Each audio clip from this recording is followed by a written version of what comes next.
E aí, seus geeks, tudo certo? Eu sou o Marcos Veloso, vamos para mais um Falar Morgulhas, dessa vez para falar sobre o último episódio da terceira temporada de House of the Dragon. E para bater esse papo comigo está ela, Vit Cunha. E aí, Vit?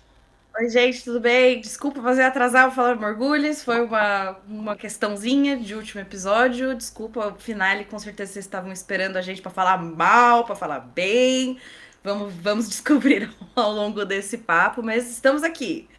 Gente, quem gosta de ver conteúdo de House of the Dragon teve um monte de coisa para ver nessa terça-feira. E o Falar Morgulhas chegou um dia a mais aí, então, para vocês manterem essa sequência de grandes programas, grandes conteúdos envolvendo essa série maravilhosa que também me estressa um pouco, tá? Eu não sei se nesse atual momento da minha vida a pessoa que mais me estressa é o Ryan Condal, porque o Corinthians tem um presidente frouxo. E aí fica meio. Eu não tô sabendo quem eu odeio mais, sabe? Mas, Qual o maior bom, amigo da nação? Ryan é, Condon, presidente do Corinthians, o Sarampo, tá vários vamos. competições aí. Vamos ter que decidir isso daí. E aí a gente vai falar do episódio As Traições em Tumbleton, que termina a terceira temporada. E a gente vai seguir aquela estrutura de tópicos, né? Então a gente vai falar primeiro de uma situação aqui. Vamos começar com a Alice, aí depois a gente vai pro Aegon, aí depois a gente chega em Tumbleton e encerra com a Helena. Então já vamos começar aqui, Vit, falando de uma cravada deste podcast. Você que assiste mais conteúdo de House of the Dragon além dos nossos, você chegou a ver alguém falando da Alice sendo Não, vindo da conquista de Aegon?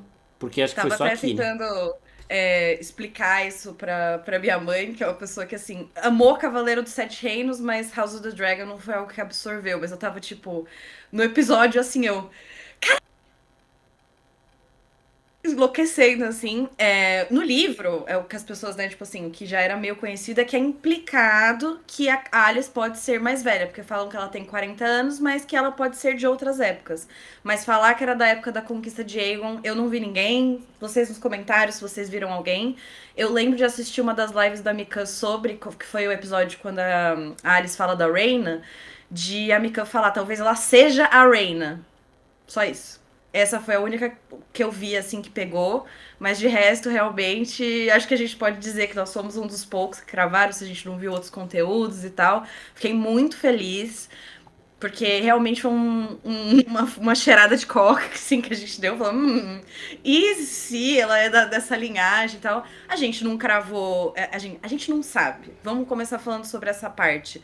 O jeito que a Alice conta, né, a história dela, ela tá ali na a gente vê a cena ali do Aemond dando aquela alucinadinha. Ele dá acordado, tá ali com ela e eles começam a falar sobre solidão, né? De estar sozinho. E aí ela conta a história dela. Quer dizer, ela fala como se fosse, né? Existia uma mulher, né, a gente entende que ela está falando dela. E Não, ela depois conta confirma, sobre. né? Que o Waymond fala, isso É, foi há 100 anos. Aí ela, é um tempo, é muito tempo pra ficar sozinha. Aí ele, vem aqui, exato. meu amor. Não, ele não se Porque. importa que ele tá com a Não, secular ali, né? não, é praticamente. Pra mim, o Eamon tava assim: por que, que você não me contou que você era mãe? Vamos ficar juntos! É, exato, Era tudo caralho. que eu precisava ouvir. Tipo, você é tão o meu tipo. O Meu Waymond Deus. tem os daddy issues, não. Ele tem os issues do Soldier Boy, né? Pra quem viu The Boys aí. Isso, Soldier Boy exatamente. adora, né? É sobre. Então a gente não consegue entender se ela era esposa do Harem, se ela era filha, se ela era nora, né? Porque ela pode ter. Porque no livro que a gente tem de registro, o Harrenhal teve 4 filhos homens. Então a gente não sabe se ela está dizendo que ela era mulher dele, mãe desses 4 filhos, 3 morreram e esse um sobreviveu ali por um tempinho a mais. Ou se ela era mulher de um desses 4 e eles tiveram um filho, então neto, mas que seria, né, herdeiro da linhagem. E que, sendo uma criança, ela, quando ela fala de título do Castelo ser dela, ela seria regente.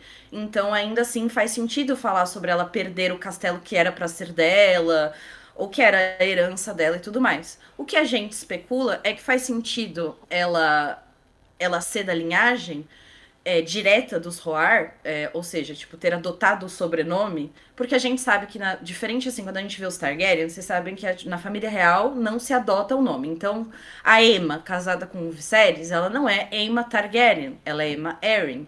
Só fica com o nome da família real quem é da família real. A gente vê isso até mais pra frente, quando a Cersei ali é casada com o Baratheon, ela não é Cersei Baratheon, ela continua Lannister. Mas a gente tem Catelyn Tully. Catelyn Tully é Catelyn Stark. Então as ladies adotam o nome dos maridos. Para ela estar se apresentando para o mundo como Alice Rivers, né, que é o nome dos bastardos dessa região, indica que ela está escondendo, né, um nome. Então que ou ela teria sido esposa e teria adotado o nome Roar, mas que daí a gente acha difícil, né, Marcos? Porque por que ela não colocaria o nome da família dela? Por que ela não voltaria com o nome de solteira dela? Talvez seja uma casa que foi extinta e daí também levantaria suspeitas? Não sei. Mas faria bastante sentido se talvez ela fosse filha mesmo e não tivesse nos registros. Enfim, não sabemos exatamente, mas que a gente cravou que ela é parte da linhagem, faz sentido, a gente tirou isso a partir do momento em que ela fala num outro episódio sobre Haren o Cruel, que a gente parou para questionar, tipo, por que que ela chamaria ele por um nome que não está nos registros históricos, não é o título pelo qual ele ficou conhecido, que é Haren o Negro. Haren o Cruel passava muito a ideia de que ela experienciou a crueldade dele em primeira mão. E aí, então ela conta essa história de que ela sobreviveu.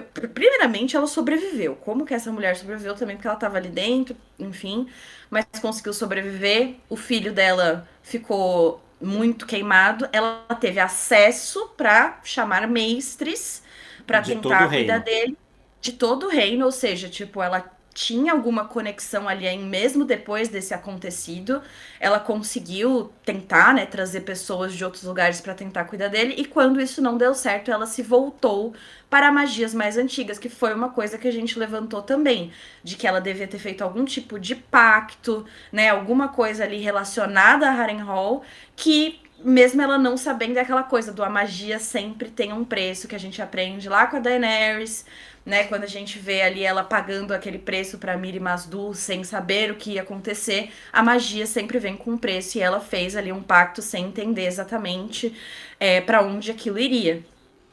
E aí ela ficou vivendo pelos últimos 130 anos, faz 130 mais ou menos ali desde a conquista, e ela é tecnicamente o avatar de Harrenhal, né, como a gente colocou ali. A gente não sabe qual foi o papel dela no fim das outras linhagens. A gente tem o que está escrito na história. Ah, e daí aconteceu a tragédia com a casa tal. Ah, e a outra casa tal, todo mundo morreu. A gente não sabe exatamente em até que nível a Alice não podia estar ali auxiliando no fim daquela linhagem, já tipo assim, ah, chegou essa galera, não gostei. sai do É, castelo. A gente não sabe como que ela esteve envolvida, porque assim, na história do livro, a gente tem alguns do tipo, e aí aconteceu uma tragédia. Por exemplo, a casa Strong. Todo mundo morreu. A gente pensa que talvez a Alice não teve envolvimento, porque teve o Larys, né? O Larys é. cuidou da maior parte do rolê.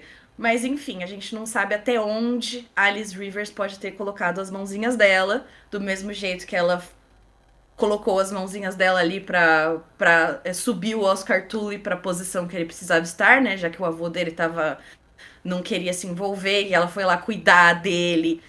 E aí ele acabou falecendo, coitado, né? Não deu certo. Então a gente não sabe exatamente, mas, cara, como que eu vou falar isso? O Ryan Condal acertou. Então, mas como ela apareceu na segunda temporada, esses enigmas aí já estavam sugeridos pelo Martin, né? Eu vi muita gente falando É, que o Ryan Condal inventou isso, mas assim, o próprio livro sugere que ela é muito mais velha, Rogério. todo esse misticismo em volta dela indica isso. A gente já viu situações parecidas com a Melisandre, a gente já viu outras situações assim meio... E ela aparece e some, a gente não sabe também o fim dela, sabe se ela pode voltar ou não. A gente viu passagens de Game of Thrones em Harrenhal também, com o Tywin e a Arya lá, mas é muito rápido, né? Não dá pra saber se Alice Rivers estava por aí, assumindo outras formas e tudo mais. Então isso...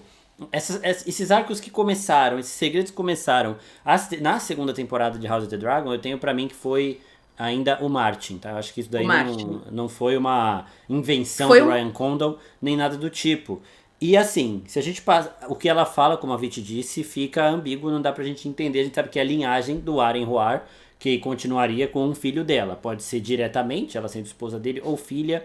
E ela chamá-lo de cruel também aponta isso. A Cersei, por exemplo, chamaria o Robert de cruel, talvez. Com toda E, certeza.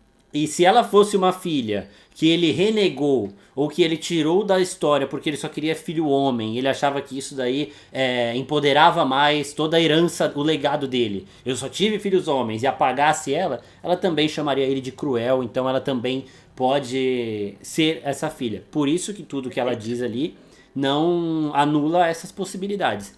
E também, além dessa citação dela, teve uma outra que fez a gente levou a gente por esse caminho, que é quando ela fala que ela teve que ficar lá em Harrenhal vendo esse castelo passar de lorde em lorde. Se ela fosse filha do Lionel Strong, como eles teriam dito, só passou de um lorde pro Simon, que nem era Exato. lorde. Tá ligado? Então ela não teria como ter essa vivência e ela cita isso numa conversa com o Daemon ali, quando ela pede Harrenhal pra ela.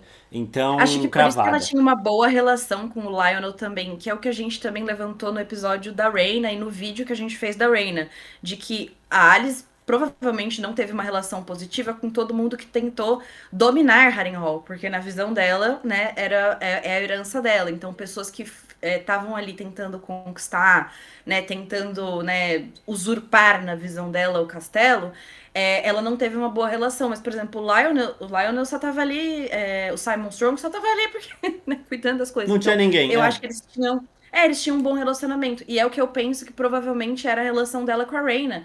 Que a Rhaena só foi pra lá pra, tipo, passar o resto, sabe, o final da vida dela. Tava ali cuidando do último Lorde que teve, da família Towers. E depois ficou ali cuidando do castelo de boa, sem falar que ela era Lady de Harrenhal ou qualquer outra coisa. Então eu acho que a Alice, ela tem uma relação tranquila, sem ter essa coisa de poder. E uma coisa que eu acho que agora, olhando de volta, aquela cena quando os caras da Ilha de Ferro é, aparecem ali, tem uma possibilidade, porque eles falam assim, eu ouvi falar de você. E aí é o rolê de que o Harren, ele era lord ali dessa parte das Riverlands e das Ilhas de Ferro. Então essa lenda de quem é a Alice talvez tenha sido passada nas Ilhas de Ferro. Porque para eles chegarem no castelo e saberem que ela existe, tipo, não é uma coisa, tipo, comum você saber que tem uma mulher lá. E eles falam, tipo, eu já ouvi falar de você. Então pode ser que tenha esse boato que corre, né? Do tipo, essa lenda aí que tá entre as Ilhas de Ferro e as Riverlands. E ela fala que ela está condenada a ficar nesse limite, nos limites dos territórios antigos, né? De qual era o domínio do Harem.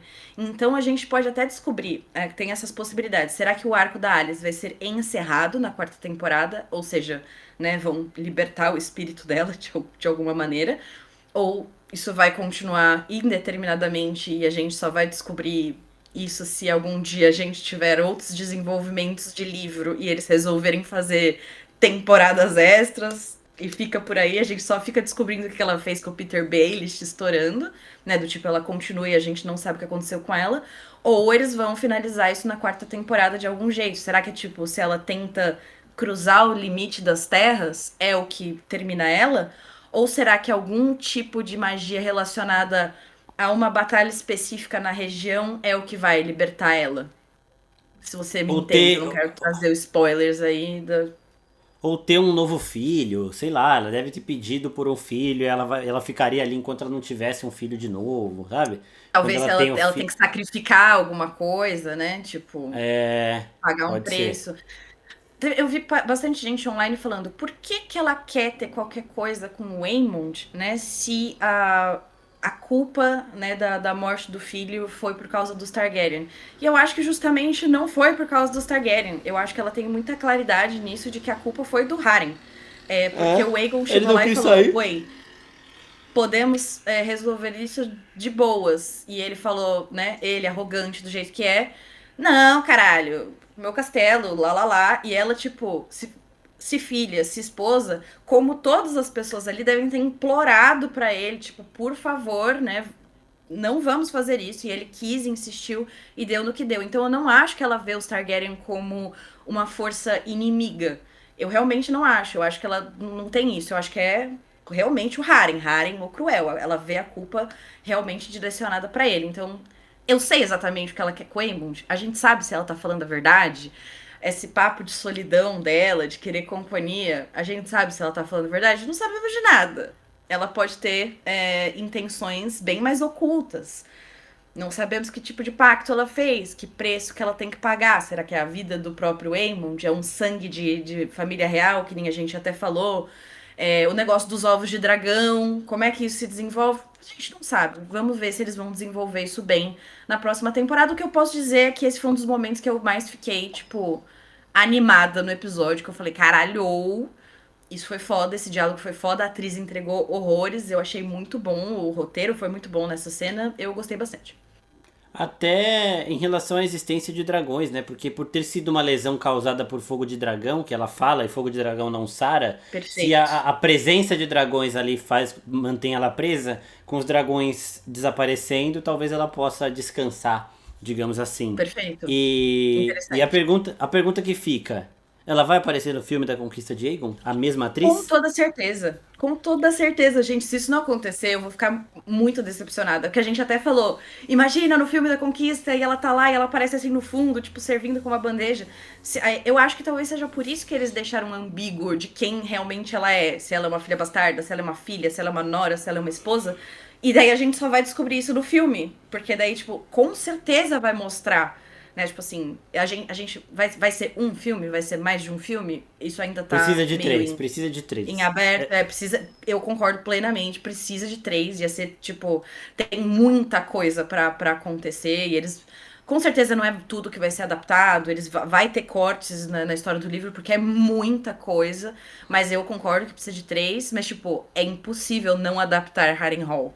Então a gente, com certeza, nossa Deus, por favor, se não tiver isso, eu vou ficar maluca. Ia ser incrível.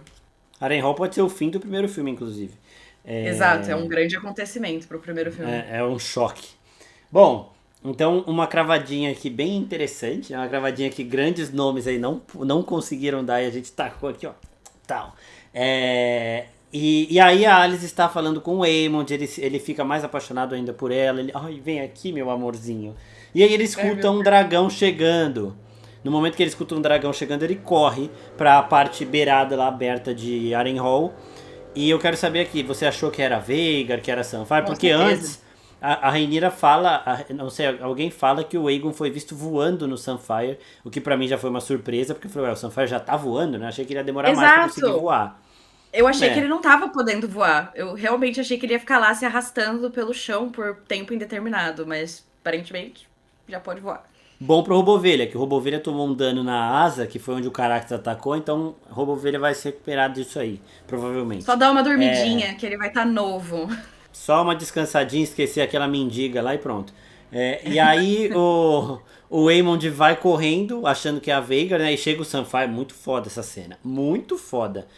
E essa cena foi absurda. E aqui Com o Sunfire certeza. para, o Aegon vem com tudo. I'm alive! Tipo, Ai, esse, mas lá esse aí eu vou foi um lembrar disso tom. pra sempre. Aham. Muito bom, velho.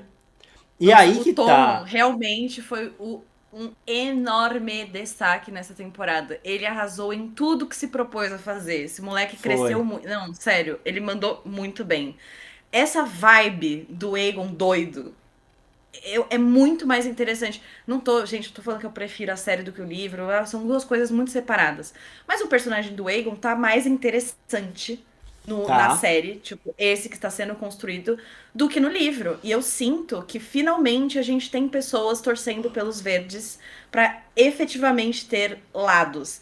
Ou não é só os verdes, ou é mais o tipo o Ulf, ou se é o Aemond, mas assim, não é todo mundo tipo, não, gente, com certeza time negros, time pretos, Rhaenyra. A gente tá tendo um pouco mais uma dispersação assim de torcidas e eu acho que muito disso é pelas atuações do Tom e do Iwan nessa temporada, apesar do Iwan ter ficado um pouco apagadinho por causa do roteiro, mas ainda assim os dois entregaram muito, mas essa cena pra mim foi tudo. Eu amei, ele é incrível, maluco total. Ele é o Coringa de Westeros. Mas assim, é muito bom ver como esse tempo que ele passou com o Larrys e com o Lionel, com o Thailand, mudou ele, né? Mudou. Porque aquilo que o Larrys falou dele sempre culpar os outros pelas merdas que ele faz, fez ele pensar, tanto que na hora ele nem retruca, né? Na hora ele escuta e dá sequência. E aqui a gente vê isso, porque o jeito que o Aegon lida com a situação é o jeito que deveria ter feito, e que se a Rhaenyra fizesse, ela estaria muito mais forte na posição dela. Então ele pega 2 irmãos que ele tem que traíram ele, o Aemond e o Daeron. O Aemond inclusive tentou matá-lo. Ele pega os 2 e fala, ó, a gente tem um inimigo maior, que é a Rhaenyra. Então você vai achar a Vhagar, a gente vai pegar ela, a gente vai pra Tumbleton, onde o nosso irmãozinho se declarou rei também. A gente vai colocar ordem nele e no Ormond e vamos todos juntos tomar Porto Real de volta. Então, ele tem essa visão, né? Ele não quer matar o Daeron, ele não quer matar o Aemond. Ele tem a visão de que eles precisam estar juntos, que eles são irmãos. Irmãos brigam, irmãos têm esses problemas, mas precisam se juntar pra destronar a Rhaenyra. E aí combina muito mais com o Aegon do livro, que mandou erguer estátuas dos seus irmãos em certo momento. E eu gostei demais disso, né? Porque até o próprio Daeron, que a gente não viu tendo uma relação, ele inclui nisso. Ele não quer matar, não quer nada. Ele falou, nosso irmãozinho lá achou uma boa ideia se declarar rei porque eu fui dado como morto e você tá desaparecido. Então a gente vai lá colocar juízo na cabeça dele e vamos todos juntos lidar com a Rhaenyra. Muito interessante Até porque essa ele postura. não sabe do papel do Ormond ali em cima do Daeron, né? Tipo, ninguém sabe, tipo, o Ormond que tá fazendo isso, ele que tá criando toda essa situação. Pra eles é literalmente, o Daeron virou e falou, gente, eu sou rei agora. Então eles ainda precisam descobrir como tudo isso tá rolando. E ele vai ali pra cima do Aemond querendo a briga. O primeiro instinto dele ele vai tirar a espadinha dele, ele vai tentar matar, eu vou tentar matar ele. Pode ser que ele me mate, pode ser que eu mate ele, foda-se. Mas depois quando ele vê o estado patético em que o Aemond tá, e que é totalmente diferente do Aemond que ele conheceu durante a vida toda dele. Ele nunca viu o Aemond quebrado desse jeito. Ah, falando, viu sim. Quando "Tô ele deu um errado." porco pro Aemond lá, ele viu. Não Verdade. assim. Mas era um Mas Aemond que ele talvez adorava. tenha sido isso. Talvez tenha sido exatamente isso. Ele viu o irmão dele como o irmãozinho dele, né? Tipo, pela primeira vez em muitos anos. Porque o Aemond, depois que ele conquistou a Vhagar, ele trabalhou incessantemente em construir essa nova personalidade que é muito atrelada ao poder que o dragão dele tem, de ele se elevar acima, né, dos irmãos e primos dele que falavam que ele tinha que ter um porco porque ele era o Aemond sem dragão. Então que ele olhou para aquilo e falou, realmente, olha, meu irmão mais novo e, sabe, não é isso que eu quero. Eu tenho peixes maiores para pescar, preciso fazer outras coisas. Brilhante, de verdade, realmente, assim. Vitória, você gostou do episódio? Eu tenho minhas ressalvas durante o episódio, a gente vai falar sobre essas coisas, mas esse arco aqui, essa cena, eu realmente achei, tipo, muito boa e eu achei muito bem colocada. Tem coisas no episódio que parecem muito final de temporada e tem outras coisas que não parecem tanto final de temporada. Esse pedaço aqui dos dois eu achei bem feito. Toda essa parte do Aemond e essa parte com o Aegon eu achei muito bem feito. A gente tinha conjecturado no último episódio, falando, será que eles vão juntar as duas batalhas de Tumbleton ou não? A gente achou que ia ser um grande sanduíche de acontecimentos e estávamos aparentemente errados. Ainda tem muita coisa pra acontecer. Especialmente agora, eles falando que eles vão pra Tumbleton. Como que vai ser esses dois chegando em Tumbleton? Meu Deus do céu. Tem que ver se eles vão achar a Vhagar a tempo disso, porque no final também eles falam, né? Tumbleton acabou, a cidade está toda queimada, não tem muito o que fazer aqui. Mas, vocês estão gostando dos verdes? O Aegon, ele está realmente se tornando uma pessoa mais alguém a quem seguir, né? Uhum. Porém, não podemos esquecer que ele fazia o que fazia com as empregadas do castelo, que ele foi gente enforcada na cidade, que ele assistia e financiava a rinha de criança, inclusive com bastardos dele próprio ali na Baixada das Pulgas. Então, assim, né? Achar um personagem interessante é muito diferente de apoiar as ações dele, né? Também. Exato. Mesma coisa com a Rhaenyra, né? Tipo, gente, calma. E assim, evolução, talvez ele se arrependa disso tudo e se torne uma pessoa melhor, mas ainda não. Mas ele é um personagem muito interessante. E assim, o lado da Rhaenyra, por exemplo, é uma coisa que eu falei também no Threads. As pessoas ficaram 2 temporadas, Rhaenyra tem que queimar todo mundo. A hora que ela começa a queimar todo mundo, falam, nossa, a Rhaenyra se perdeu. Não sabe ser rainha. Ué, vocês têm que decidir aí, rapaziada. Né? O Daemon é o único, eu acho que as pessoas se mantêm ali com ele, independente do que ele faça, né? E eu sou uma dessas, inclusive. Não, qualquer coisa que o Damon faz, eu bato palma. Ele bota o capuz do crime dele, ele comete crimes, ele não comete, se ele chora, se ele fala inglês, se ele fala valeriano, tudo que ele faz, eu tô aqui batendo palma. É, E é isso, ele é uma coisa à parte. E como vocês sustentam a torcida para os negros até agora? Porque o Viserys queria isso. Acabou. Não tem Exato. muito argumento. Acabou. Tipo, era o que o Viserys queria, o rei anterior. Ele colocou a Rhaenyra como herdeira dele. Independente de qualquer É coisa, isso. esse é o ponto principal da história. Nós somos É, burocráticos nesse sentido. Foi falado oficialmente, foi colocado em ata, passou pelo cartório com 2 carimbos. Então, pronto, acabou. Não precisa ser discutido. Mesmo se a profecia não existisse, gente, porque no livro não tem isso. Mas se existiu ali, olha, como a Rhaenyra fala lá nas birutices de doida do centro dela, lá no meio da praça. Teve a cerimônia, os lords vieram de todos os cantos. E é isso que importa. Acabou. Os lords vieram, os lords falaram que ela era herdeira, o Viserys estava em plenas faculdades mentais e físicas mais ou menos, nessa época. Tava lá falando, olha, essa é a minha herdeira. Tô. Não precisava ter feito nada depois daquilo. exato. E aí eles falam: ah, os grandes lords estão em dúvida. Alguém falou isso nesse episódio, eu não sei quem foi em algum momento. Foi durante a negociação do Corlys com o Gwaine e com o E Daryl. tá. E assim, grandes lords estão em dúvida. O norte do Cregan Stark não tem dúvida nenhuma. Cregan Stark. As terras fluviais com o Oscar Tully, muito menos. É só ver como o Oscar Tully está. O Oscar Tully, dono de uma das frases mais absurdas da temporada, né? Crystal Eu Cole, amo the ele. Fire of Justice. Essa frase, essa cena foi absurda, né? Traitor! Traitor! Nossa, muito bom. Então, assim, eles, Grandes esses personagens dois. da temporada. MVP da temporada, Oscar Aham. Tully. Muito bom. Estes dois que a gente citou, o Cregan e o Oscar, eles têm as maiores forças de Westeros e eles estão totalmente do lado da Rhaenyra. Quem são os lords que estão em dúvida? Os Lannisters A e a Campina, Campina. a Campina tá em dúvida, porque ela não se meteu ali, os Tyrell não se meteram. Mas os Tyrell, eles tinham muito mais motivo para estar do lado dos verdes, porque os Hightowers são uma das principais casas vassalas ali, do que para apoiar a Rhaenyra, e eles não se meteram. Os Baratheon em Ponto de Tempestade não se meteram porque o Borros Baratheon é um cagão, né? É um frouxo ali também. Então esse papo não funciona muito. E agora, saindo do Aegon e do Aemond, vamos justamente para a Rhaenyra. Uma das primeiras ações dela no episódio é despachar a Misária. Depois do episódio passado, que ela viu que a Misária tinha poder de manipulação sobre ela pensou, tal qual Daenerys ao despachar Daario Naharis, ela pensou, não posso ter essa mulher aqui comigo.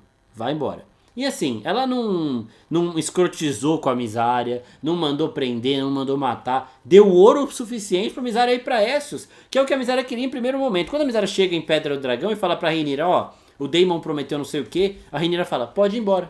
Vou te dar um naviozinho, você vai lá pra essa e vive sua vida. E agora ela ia fazer isso com muito mais dinheiro a Misária ia ter, né? Pra ter um castelo e vassalos dela ainda. E a Misária ficou puta. E aí eu quero saber o que você achou desse momento aí. Cara, a Renira foi boy lixo, né? Tipo, comeu Pagou a o Uber, mina né? e Ó, seu despachou Uber tá ela. chegando. Seu Uber tá aí na porta. Tchau, viu? Beijinhos. Eu acho que é. Cara, eu acho que bastante gente ficou. Eu vi bastante gente comentando sobre isso online que ficou confuso. Na entrevista, aquela making off do episódio, eles definem esse momento como a Rhaenyra escolhendo qual o lado da consciência dela e que a Misária é como se fosse a personificação da consciência dela em relação, né, tipo, como se o Daemon fosse o demônio, né, no ombrinho dela e a Misária é o anjo. A Misária traz ali a voz do povo. A Misária queria fazer mudanças, né, tipo assim, a Misária tava indo pelo caminho certo, do tipo, oh, vamos olhar o povo, vamos com calma.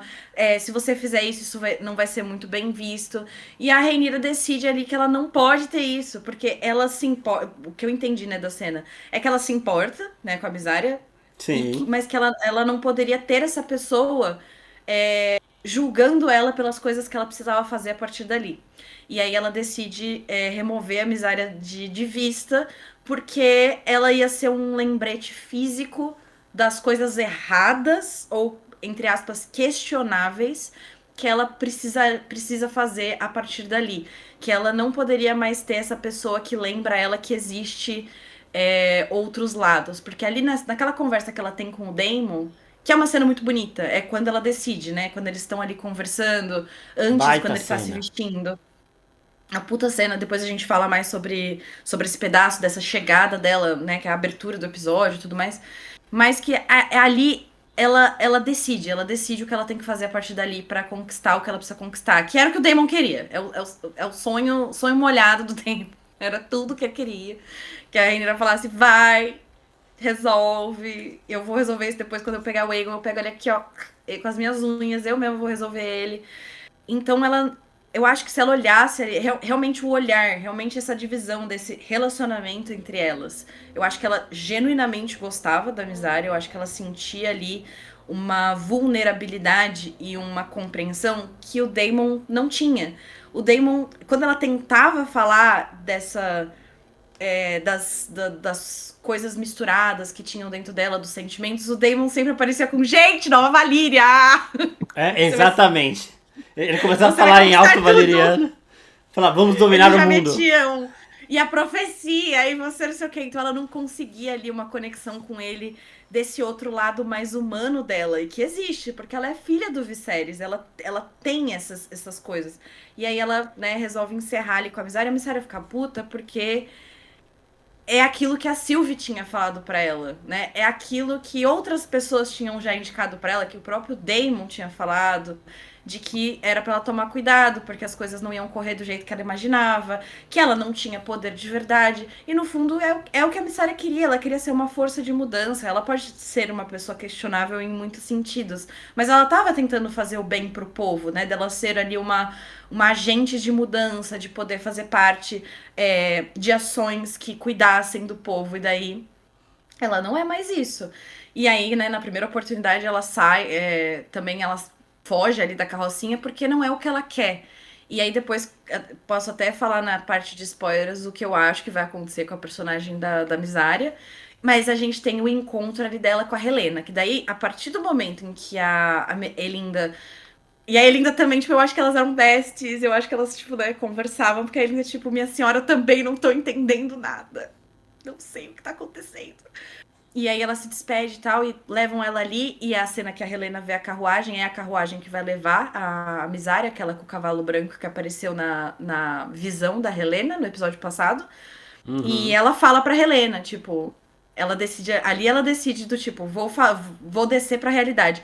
Ela nunca vai te soltar, seu filho nunca vai deixar de ser um refém, né? Você tem que sair daqui, porque ela enlouqueceu, ela entende mesmo que a Rhaenyra enlouqueceu, que é o que a Alicent falou pra ela, né? Volta ali o que a Alicent falou. Então, tipo, eu acho que a Missara ainda tem pano pra manga. A gente não viu o final dela, mas eu achei um bom final pra esse episódio. Teve alguns arcos de personagens que eu achei que poderiam ter sido melhor finalizados pra essa temporada. Ah, Vitória, você quer que tudo se resolva nesse episódio? Não, mas é que tem, como eu falei, tem coisas que tem gosto de episódio final de temporada e tem coisas que não. A Reina, por exemplo, né? Vou dar um exemplo assim rápido, ela não aparece. Não. Sabe? Fica uma coisa meio assim. Mas esse final da Misária eu achei bem feito. Eu achei ela vendo ali o discurso da Rhaenyra e eu acho que ela toma uma decisão ali naquele momento. Eu acho que foi um final bacana pro personagem dela. O que você achou, Marcos? Você gostou desse personagem aí, o final da Misária?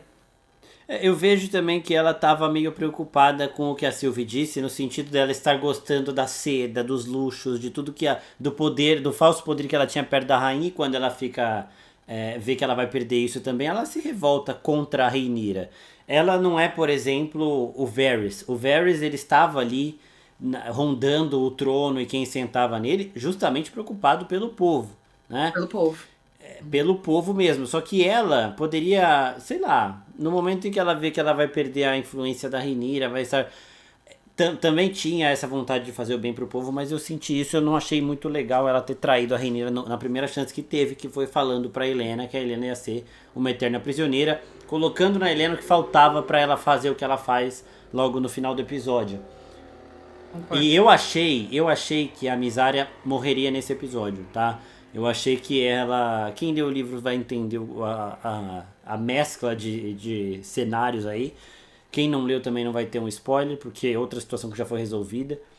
Mas eu achei que iam pegar essa carroça dela e arrebentar com ela, justamente porque o povo estaria com aquela raiva dela, que era uma do povo e agora estava usando seda. Tudo aquilo que a Sylvie mesmo falou pra ela antes. Não aconteceu, então Veremos o que a Misária pode fazer na próxima temporada, mas é uma personagem que tem um dos maiores poderes que a gente conhece, que é o de manipulação das massas. A gente tem dois tipos de Contudo, Lorde. É, ela não fez muita coisa, né? Ela foi péssima pessoa, Lady dos Sussurros. Tipo, ela não trouxe nenhuma informação relevante. Ela foi, tipo, péssima no trabalho dela. O que ela tinha de dar pra informação, ela guardou e ela, né, ocultou isso da Rhaenyra. Então, também, talvez, a gente possa dizer que a Rhaenyra demitiu ela por inutilidade de função. justa causa. O Daemon sabia de tudo antes A dela, né? causa. É. Exato. Então, e assim, a gente tem os dois tipos de Lordes dos Sussurros, né? Porque a gente tem o Varys, que é o cara preocupado com o povo, e a gente tem o Mindinho, que é o cara preocupado com ele próprio, que é o Larry Strong aqui, é igual ao Mindinho, e a Misária é mais parecida com o Varys, por mais que tenha um pouco de diferença. Eu espero que ela tenha mais utilidade em relação a essa capacidade que ela tem de manipular as massas, de guiar o povo, que é o que ela fez na temporada passada.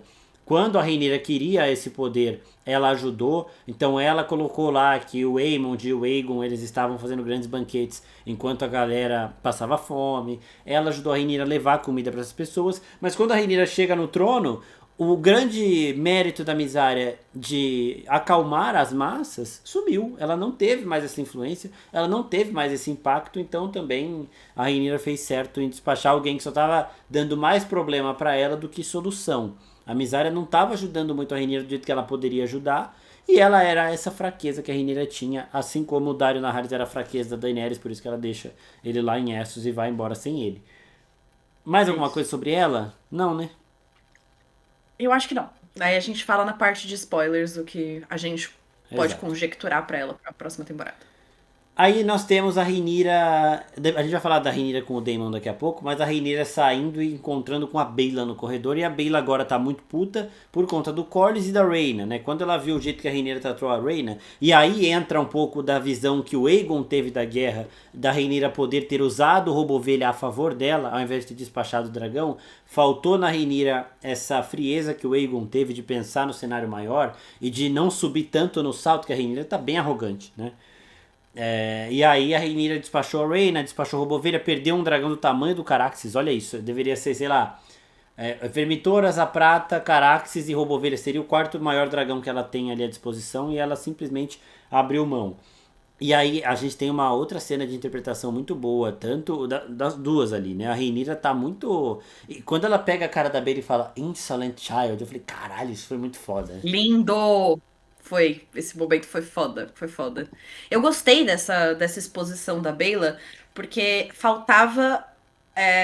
Como a Missária não teve esse momento com a Rhaenyra, né? A Rhaenyra tira essa oportunidade da Missária. Mas a Beyla tem essa oportunidade de falar uma pessoa do círculo da Rhaenyra falando, né, desse outro lado dela.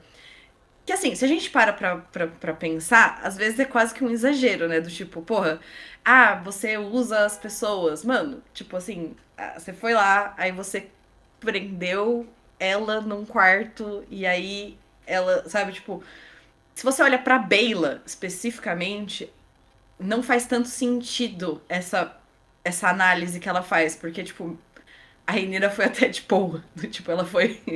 Peraí, você foi lá, participou de um negócio, me trancou num quarto, meu filho morreu. Aí eu, tipo, sabe? Aí você foi E lá fazer as patrulhas. Aí falaram que você tava com sono, eu falei pra você descansar. Aí, sabe, do tipo, o que que eu fiz pra você falar que eu tô te usando? E tem Entre mais. muitas aspas. E tem mais, a Baela é filha do Daemon. Então, assim, a Rhaenyra está numa casta da família que é a mesma da Baela. Tudo que ela tá fazendo, os frutos que ela quer colher com tudo isso, eles envolvem a Baela. Eles envolvem a Rhaena. As pessoas não estão fazendo favor pra ela. Elas estão do mesmo lado. Elas acham que... A Baela Exato, acha que o Aegon ia fazer o quê com a filha do Daemon se ele sentasse no trono, por exemplo, né? Então não faz muito sentido exato. realmente isso. Exato. Mas é um discurso interessante quando se fala num geral. Sei lá, quando você pensa nos Sementes de Dragão, quando você pensa nos Irmãos do Casco, também sendo, né, um Semente de Dragão, mas o Alien e o Adam ali, comunidade, o Corlys, etc., a própria Misária. Essa frase é muito mais Misária do que Baela, né? Essa análise, esse diálogo, se fosse feito pela Misária, faria talvez mais sentido, porque, né, você exerceu uma função, eu literalmente te usei, estou falando pra você ir embora agora, chega. Foi. Mas vindo ali da Beyla, fica um pouco ali, né, meio jogado, contudo, entretanto, porém, uma puta cena. Eu gosto É. muito quando a Beyla tem a oportunidade de fazer qualquer coisa, que eu acho ela tão apagadinha. Então eu gosto ali, mas e a interpretação da Rhaenyra nesse momento, né, de Emma Darcy, Insolent Child. E ela fala, tipo, que dá pra saber de quem você veio mesmo. Tá aí a sua irmã pra lembrar também. Então, tipo, é muito mais loucura, né? O lado da Rhaenyra desse diálogo faz mais sentido do que o lado da Beyla. Mas ainda assim é uma super cena. E isso faz sentido também, porque a Bella já botou o Corlys no próprio lugar, ela é neta da Rhaenys, ela é filha da Laena e do Daemon, ela cresceu com a Rhaenyra, então assim, ela tem as inspirações para ela ser desse jeito. E ela tá, eu acho que ela tá assim mais cega por ver a irmã dela tão frágil ali, né?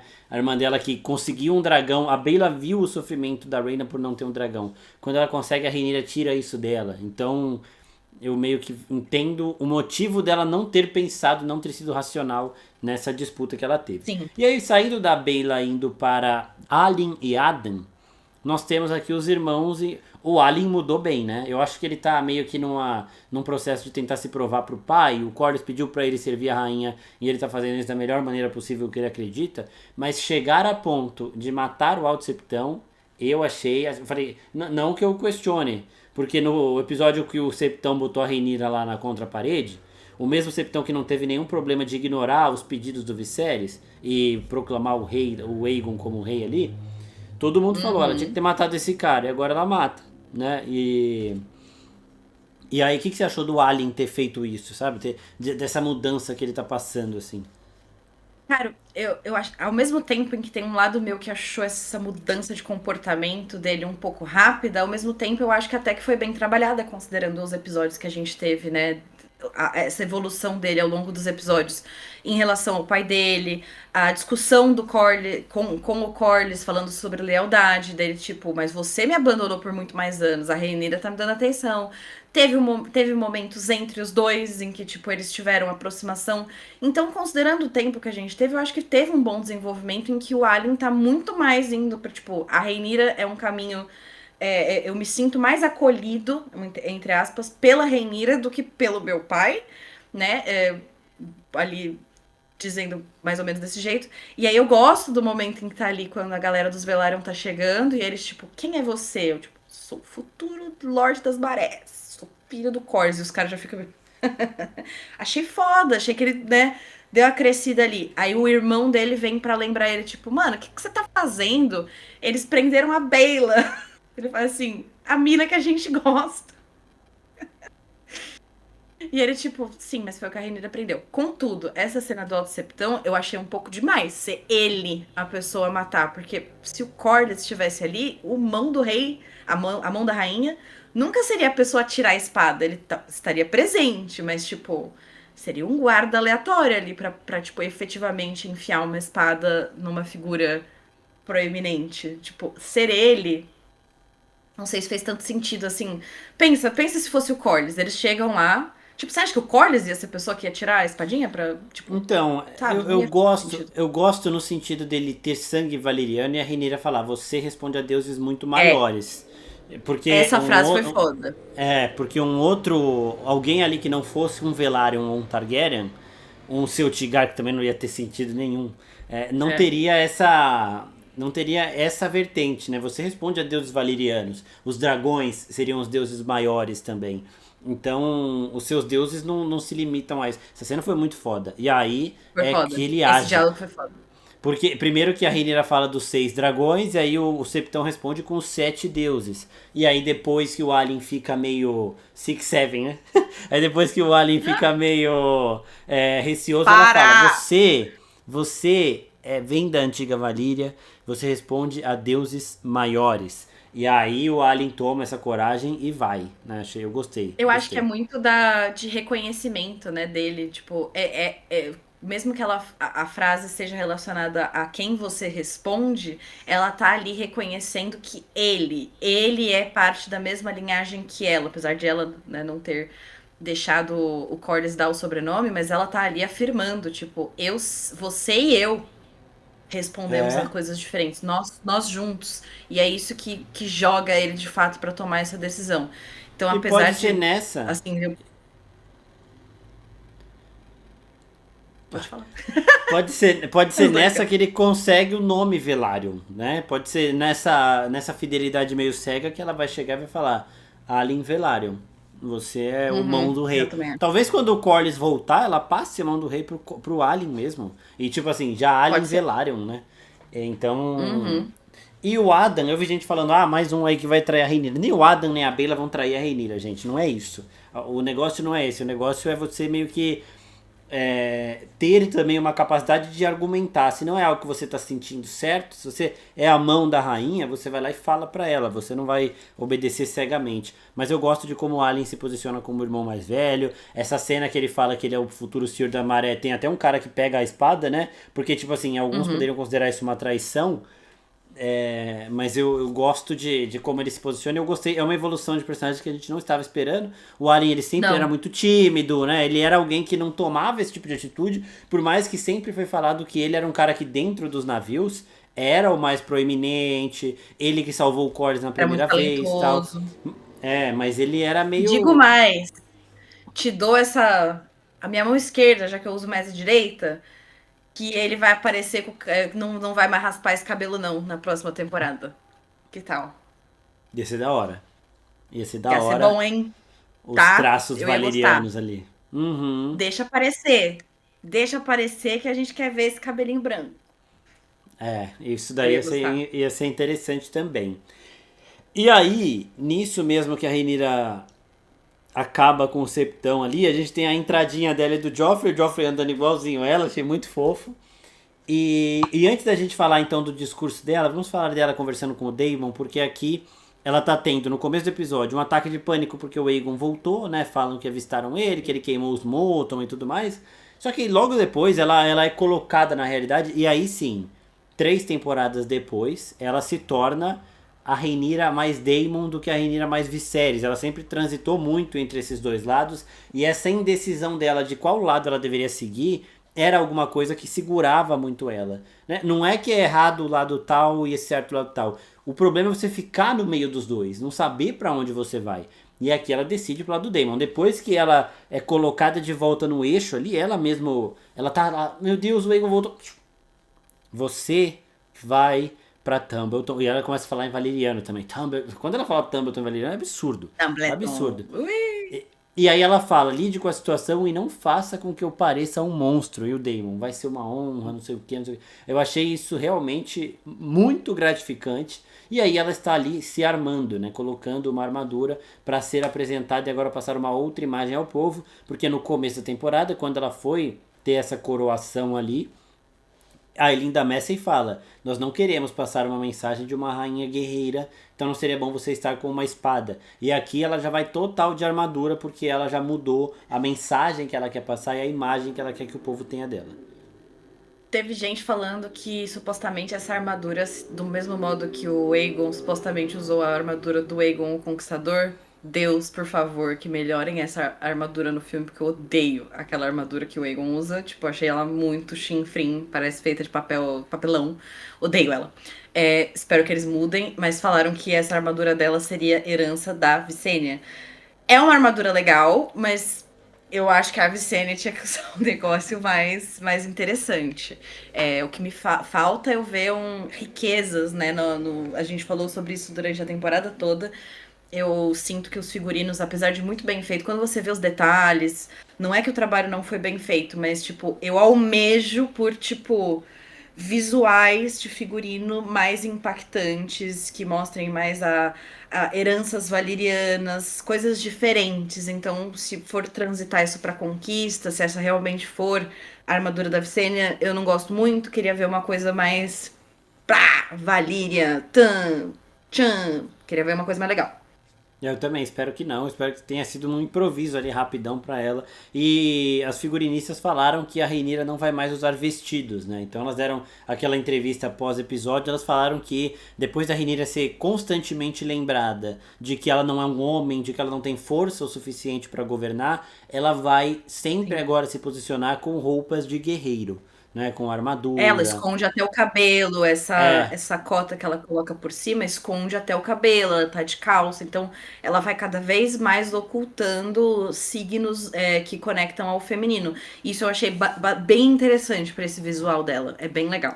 Até o próprio couro que ela tá usando quando ela vai discutir com a Beyla ali. Também é mais, tipo, se ela precisar montar na Syrax daquele jeito, ela consegue e pronto, sabe? Ela não está com 100%. os vestidos que a Alicent e a Helena usam, por exemplo. Então eles explicaram isso. E aí nós chegamos no discurso da Rhaenyra. Então ela chega perante o povo e se posiciona como Rhaenyra a escolhida. Até aí eu gostei, só que me incomoda muito quando ela solta a profecia pra todo mundo.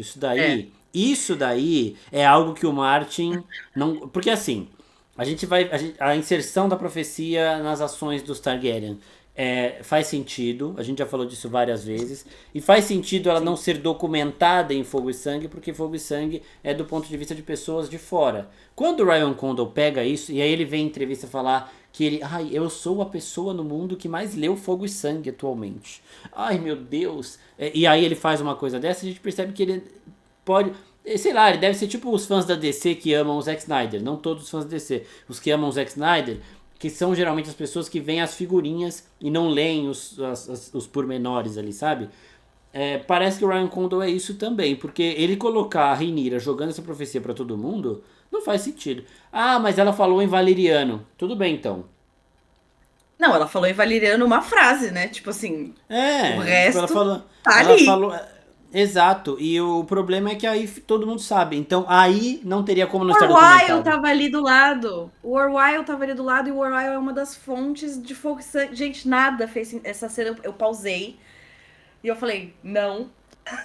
Que droga que o Ryan Condon usou.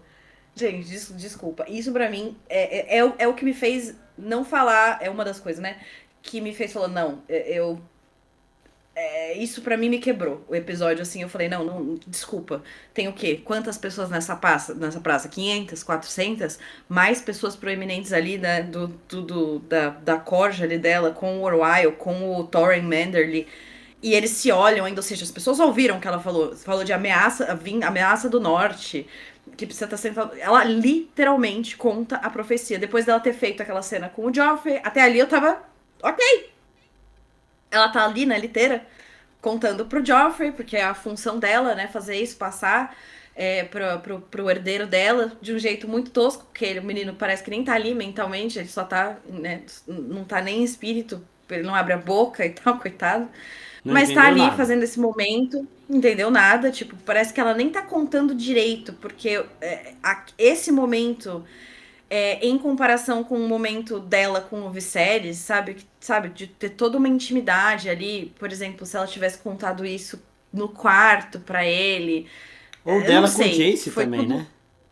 exatamente. Então foi tudo muito assim jogado rápido, mas gente, juro por Deus, quando ela começa a falar, até como você falou, até o Rhaenyra é escolhida, beleza, sim, é porque eu sou escolhida, porque o meu pai, né, até ali ela tá raciocinando. Meu pai fez We uma light the way, cerimônia. né? We light the way. Nossa, eu que vou acender, porque são as palavras dos Hightower, né, nós iluminamos o caminho, we light the way, que é o que o Kristen Cole grita, né, que é we light the way, né, que ele faz essa, lá quando ele tá nas últimas dele, e ela fala, não, quem vai iluminar o caminho sou eu, até ali tamo bem, aí ela vai. Gente, isso me desconectou de um jeito dessa narrativa, vocês não estão entendendo. Eu joguei as mãos pra cima e falei, não, aí você me perdeu, Ryan Condal. Eu tava quase passando pano pra você. Isso pra mim é imperdoável. Eu senti. Eu falei pra minha mãe, eu falei, eu tô sentindo o Marcos revirando daqui da minha casa. Eu senti a raiva do Marcos daqui de casa. Esse é o tipo de decisão que a gente percebe. Igual eu falei aqui, a revelação da Alice é uma coisa que vem do Martin. Esse é o tipo de decisão que foi completamente da cabeça do Ryan Condal. Tipo assim, vamos fazer a Rhaenyra contar a profecia. Porque assim, as coisas que o livro deixa em aberto e que a série continua trabalhando, a gente sabe que tem um cuidado ali do Martin e tudo mais. A situação da Alice ele nunca deixou tão clara, então a decisão que a série toma faz sentido. O que a Rhaenyra fez aqui não faz nenhum sentido.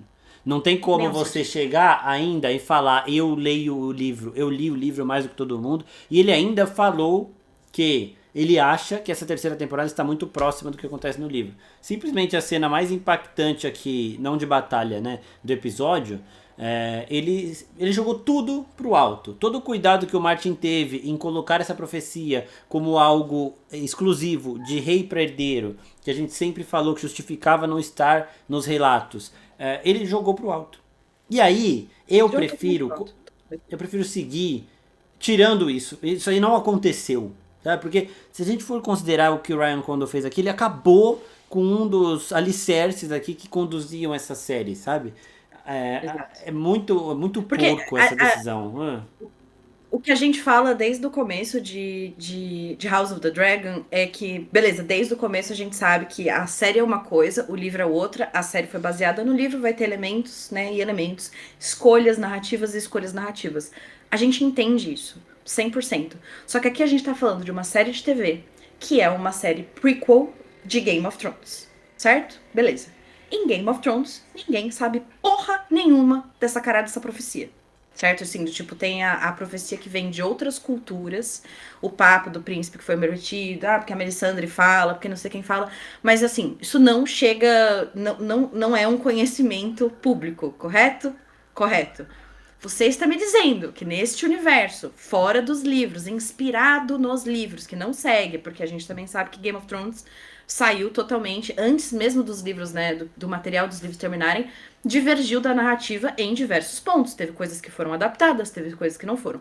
Você está me dizendo que teve uma praça pública de 500 pessoas, além de lords e ladies, além de guardas reais, além de pessoas e que teve esse acontecimento de, sim, Rhaenyra foi lá, matou o Alto Septão, né, enfiou a faca nele e chegou pro meio da praça e contou essa historinha e que isso não foi registrado em livro nenhum, em documento nenhum pra Tyrion Lannister, né, que foi o maior bookworm, né, maior leitor que a gente tem lá em Game of Thrones, não saber nada sobre isso, pra ninguém.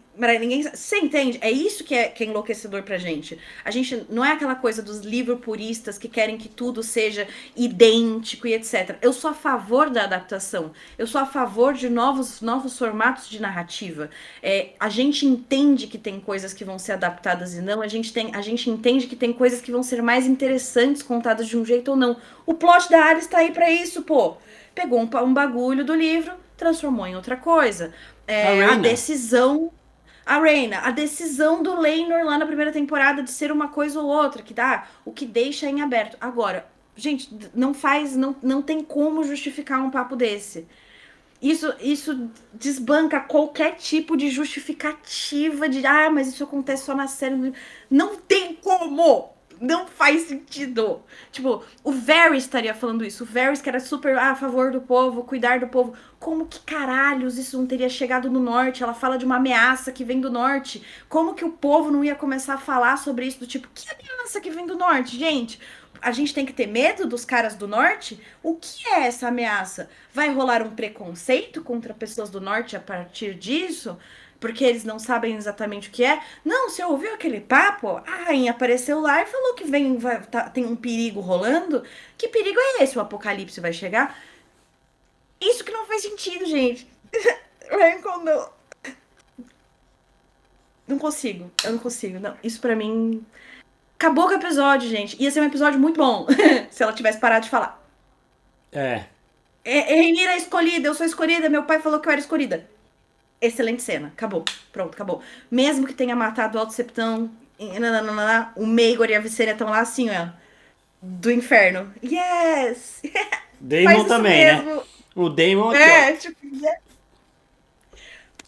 bem, ok, até aí a gente releva. Falar pra uma praça pública sobre a profecia sagrada dos Targaryen, sobre, né, que os White Walkers. Enfim, não, chega. Bom, se a gente continuar nesse tópico, a gente vai continuar aqui reclamando até, né, próxima 1 hora. É isso, gente. Detestei, mas detestei forte, mas detestei com intensidade, assim, ó, de fogo de 1500 dragão, assim, no cu do Ryan Condor. Eu odeio esse homem. Puta que pariu. É. Eu também. Ai, eu não gosto nem de falar muito dessa cena aí também. Talvez a gente faça um vídeo depois falando só disso. Para esculachar ele mesmo, porque não tem outro propósito. Bom, vamos Não, então pra Tumbleton, porque aí a gente vai vamos num para ponto mais Tumbleton. positivo do episódio. Tumbleton começa com o Daron proclamado ungido cavaleiro. Já não gostei também, porque a gente fala do momento histórico, do momento heróico que a gente tem dele sendo ungido um cavaleiro, que é quando ele salva o Ormond e os exércitos Hightower para sair da Campina. Então ele já chega no restante da batalha como um cavaleiro, merecendo essa unção. Aqui não, aqui foi só um precisa ser cavaleiro, vai ser cavaleiro, é nóis. Pronto. Ridículo. Nem só isso, Marcos. Desde quando o Lord Ormond Hightower é Sir? Porque só um cavaleiro pode ungir outro cavaleiro. Não, mas é o Ormond Eu mesmo achei que que ele. faz isso no livro. Eu acho que ele é um cavaleiro e pronto. Tipo, Mas ninguém fala que ele é, tipo, porque é Sir Gawain. É Sir Gawain porque o Gawain é cavaleiro. Eu não tô sabendo que o Lord, que o Ormond é Sir. Começou aí, eu achei que ele fosse chamar o Gawain pra, tipo, pra terminar o rolê. E outra, os votos de cavaleiro não são esses. A própria série fez esse momento, gente. Eu mostro o Daemon ungindo, né? O Ulf, o Hugh e o Adam, e o ritual ali que fala dos 7 deuses, em nome da mãe, em nome da donzela, em nome do guerreiro, foi pros caralho. Então, pra mim, essa cerimônia, na verdade, não existiu. Eu fiquei com essa sensação. Ele tá todo satisfeitinho lá, o Ormond fica com aquela cara de hi. Ai, eu tô conseguindo tudo que eu quero, hi, né? Mas assim, eu fiquei com isso, do tipo, gente, essa não é a cerimônia certa. Não estou entendendo o que tá acontecendo. As palavras não são essas. E o Gwen tá ali do lado, tipo. ainda mais se tratando de um fanático religioso, como o Ormond, né? Ele faria questão de seguir. Como é que ele não falaria dos É, 7 deuses? gente, é igual o sinal da cruz. Você não inventa o sinal da cruz. O sinal Uhum. da cruz é um e pronto, e acabou. Em nome do Pai, do Filho e do Espírito Santo. Você não inventa palavra na hora ali. O reino inteiro Exato. tem que Eu achei que ele seguir isso. fosse fazer um pré-discurso, que eram as palavras que ele ia usar, e daí ele ia fazer em nome da mãe, não sei o né, sabe? Uma coisa assim. Eu ia falar, show, beleza, ele pode falar tudo que ele quiser antes, depois, mas tem que ter o básico, certo? A gente viu isso Sim. acontecer em Game of Thrones, a gente tem a cena fantástica da Brienne, que apesar de todas as questões das últimas temporadas, essa cena é muito foda. A gente teve em Cavaleiro dos Sete Deuses o quanto que esses votos são importantes. A gente teve nesta própria temporada e agora, tipo, pra onde que foram os votos de Cavaleiro? Eu não entendi. Você quer me dizer que o Daemon valeriano ao extremo iria respeitar a tradição de fazer uma unção de cavaleiro citando os 7 deuses da fé dos 7, mas o Ormond Hightower, que é um baba-ovo católico ali, né, no sentido fé dos 7, digamos assim, é um baba-ovo da fé dos 7, não iria. Sabe? É muito estranho. É bem São estranho, é bem decisões assim que esquisito. realmente não fazem sentido, gente. Vai contra são aquelas coisas do lore básico estabelecido. Estamos em um reino que tem essa religião e essa religião, não sei o quê. E aí, tipo, eles esquecem disso. Eu não consigo Sabe entender. aquele. Mas enfim, né? Aquele cuidado que o Martin tem em falar que não pode ter um dragão no vale, porque senão os dragões teriam fugido da perdição de Valíria? Que é um cuidado Perfeito. que o Martin tem de um detalhe que as pessoas olham e falam, mas isso aí não muda nada. Essa cena do Ormond é a mesma coisa. É de alguém que não tem cuidado, não tem carinho pela obra que ele está adaptando. Muito diferente de Ira Exato. Parker. Vou sempre citar Ira Parker. A gente não pode citar os D&D porque eles também não têm respeito e cuidado nenhum com a obra que eles estavam adaptando. Não. Mas o Ira Parker sim, até agora é o único que tem. Esperamos que as pessoas que estão à frente da conquista de Aegon puxem o lado do Ira Parker, não dos outros, né? Eu boto bastante fé, viu? Nossa, quem era o cara mesmo? É roteirista de Andor. Que eu falei, nossa, isso. Eu falei, nossa, vai ser politicaço. Amei. Gosto pra caramba. Tipo, mano, Vai Andor ser é uma bom. das Tipo assim, grandes obras que a gente tem dos últimos 10 anos. realmente, assim, é muito bem feita. Então eu tive bastante. Eu senti uma positividade vindo daí. Então, torço. Eu tô muito curioso, eu não vi ninguém falando, eu queria saber o que aconteceu com o Madison Tomlin, que estava cuidando do roteiro antes desse outro cara entrar. Porque assim, ninguém falou mais nada, tinha tido uma atualização recente dele antes ali. Não sei se ele tá junto, se descartaram o dele. Ele também é muito bom, ele é o do Batman do Robert Pattinson, né? Ele escreveu o roteiro junto com o Matt Reeves. Então ele também é alguém muito capaz. Eu queria saber o que aconteceu.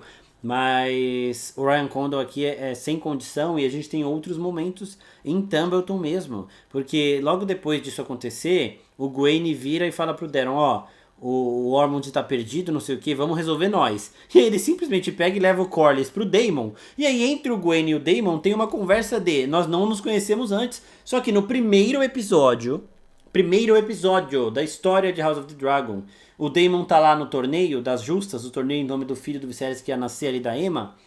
E ele vai entrar na justa e ele escolhe o Gwen Hightower, este que falou, nunca nos conhecemos antes. Ele escolhe o Gwen para participar da justa contra ele, para provocar o Otto, que era o pai do Gwen, né? O Gwen, irmão da Alicent. E aí o Daemon derruba ele do cavalo, levanta, pede o favor da Alicent ali para provocar o Otto de novo. E aí agora eles que se envolveram numa justa um contra o outro, falam que eles não se conheceram antes? Qual que é o sentido? Ia ser engraçado se o Daemon falasse que eles nunca se conheceram e o Gwen, tipo, lógico que a gente se conheceu. Porque é muito Daemon esquecer das pessoas. Só que fica nisso. Eles podiam só não ter tido esse diálogo, porque é irrelevante a gente falar que a gente se conhece em uma negociação pré-batalha. Tipo assim, quem liga, né? Mas enfim, eles quiseram colocar isso e daí, tipo. Eu gosto da cena do Gwen com o Daron no septo ali com a Tessarion. Que o Gwen, tipo, ele fala, não chega perto. E o Gwen, tipo, vai ter que passar por cima de mim. Eu gosto de toda essa interação. Outro grande ator dessa temporada foi o Fred Fox, que faz o Gwen. Eu adorei ele durante essa temporada. Era outro personagem que eu não esperava ter grandes desenvolvimentos, tal qual a gente falou do Alien, etc. Ele foi super bem, eu gostei muito do personagem dele. Mas todo esse diálogo, tipo, eu falei, em que mundo que isso aconteceria? Qualquer coisa que tá acontecendo aqui. E aí eles falam sobre essa proposta, né? O Gwen fala, vamos dividir o reino. O Daron fica com a Campina e a Rhaenyra fica com o resto e daí todo mundo fica feliz. E aí o Corlys fica tipo, quase. E se a gente só, tipo, você fica ali, né, com Vila Velha como Lorde e a gente casa o Daron com a Rhaena, com a Rhaena, e aí todo mundo fica em paz porque tem lords e tipo, nessa parte eu entendo o raciocínio do Corlys de vamos apaziguar o reino. Porque daí ele seria um lord, que daí o Gwen até fala, não é isso que eu estou propondo. Mas o Corlys, tipo, não, gente, ele não vai ser rei da Campina, a gente não vai voltar nisso. Mas poderia ser lord de Vila Velha, ou seja, né, já implicando ali que o Ormond ia sair da linha. Casar com a Rhaena, porque isso é uma solução em N momentos que a gente vê de House of the Dragon, de Game of Thrones, que é casar um inimigo com o outro, uma coisa meio Romeu e Julieta, porque daí as linhagens ficam unidas e não tem mais guerra. E que essa posição de não matar o Daron e colocar ele ali numa posição de poder como Lorde, ajudaria a apaziguar as casas da Campina que estão apoiando os verdes, assim como a galera das Terras da Tempestade, e isso ajudaria a visão da Rhaenyra como rainha, porque, como o Corlys fala, não é todo mundo que concorda com uma mulher no trono. Esse é o raciocínio ali. E aí o Daemon, no cu de vocês todos. Corlys, você é meu prisioneiro, agora seu merda, seu molengo, né? Quem é você na fila do pão? Que porra que você tá falando? Cala a boca. Nossa, esse momento, pelo menos, desse diálogo, eu achei foda, porque eu falei, o Daemon não tá escutando isso. O Daemon não erra. Ele não veio, né? O Daemon só tava prestando atenção no Roderick cheirando o Gwen e falando assim, eu vi mais carne na faca do açougueiro do que tem nesse aqui. Aí ele fica assim, deixa eu matar. E aí o Gwen fala, vamos fazer tal coisa. E aí posso matar ele? O Roderick, vai se fuder, deixa eu matar esse cara. E o Daemon, acho que ele tava se divertindo ali com o Roderick cheirando. Parecia um bicho, né? Um lobo mesmo. Parecia um bicho, farejando. E o Gwen pequenininho, mano. O Gwen ficou, tipo, menor assim, sabe? Tipo, encolheu. Porque o Roderick, ele tem uma aura, esse episódio aqui. Isso vai, nossa, assim, no ápice do ápice, né? Se no episódio do Kristen Cole a aura foi toda para o Oscar Tully, nesse aqui ela vem pro Roderick Dustin também Ela de um vem pro jeito Roderick. absurdo. Aí eles pegam o Corlys, então assim, a ideia do Gwen foi muito idiota, era só pra resolver o Corlys. Foi. O Corlys foi e ele fala, deixa o Hightower vivo pra ele avisar lá e vamos negociar, ver o que a gente faz. E aí quando eles estão lá nas negociações, o Daemon conversando com o Roderick também é muito bom. Ó, você ainda quer morrer pela rainha? Quero. E é isso que a gente falou. Eles desceram, saíram do norte pra não voltar. Morrer em batalha é o melhor que eles podem ter, não é? Eles não falam da boca pra fora. Não. E aí, mano, ele fala, então tá bom, abre o portão, depois morre. Ele, tá bom, abrir o portão, depois morrer. Tipo, muito, muito bom, assim, tipo, sem medo nenhum, Não, tal. tem um momento quando eles já estão lá dentro e ele vira pros caras que sobrou. Gente, os portão abriu e nós tá vivo ainda. E eles, muito bom. Sobrou uns 5, né? Cacete, mano, eles são é muito bom também. capazes. O plano sequência do Rod subindo a escada e ali nas coisas, que até tem aquela criança, tá? Ele, tipo, puta sequência boa, mas a Caraxes! E o Caraxes vem. Desfilando. O Caraxes e o Joffrey foram com a responsáveis. cinturinha de pilão dele. Nossa, que delícia, né, gente? Toda a cena da batalha em si, né? Essa introdução, o Daemon ali queimando, tipo, eles entrando. Foda, tipo, foi foda. Aqui eu tava imersa no episódio, eu tava tipo, yes, let's go, bitches. A Tava tudo bem, situação, tava tudo rolando bem. das crianças também, né? Tipo, o Ormond colocar Da as crianças ali.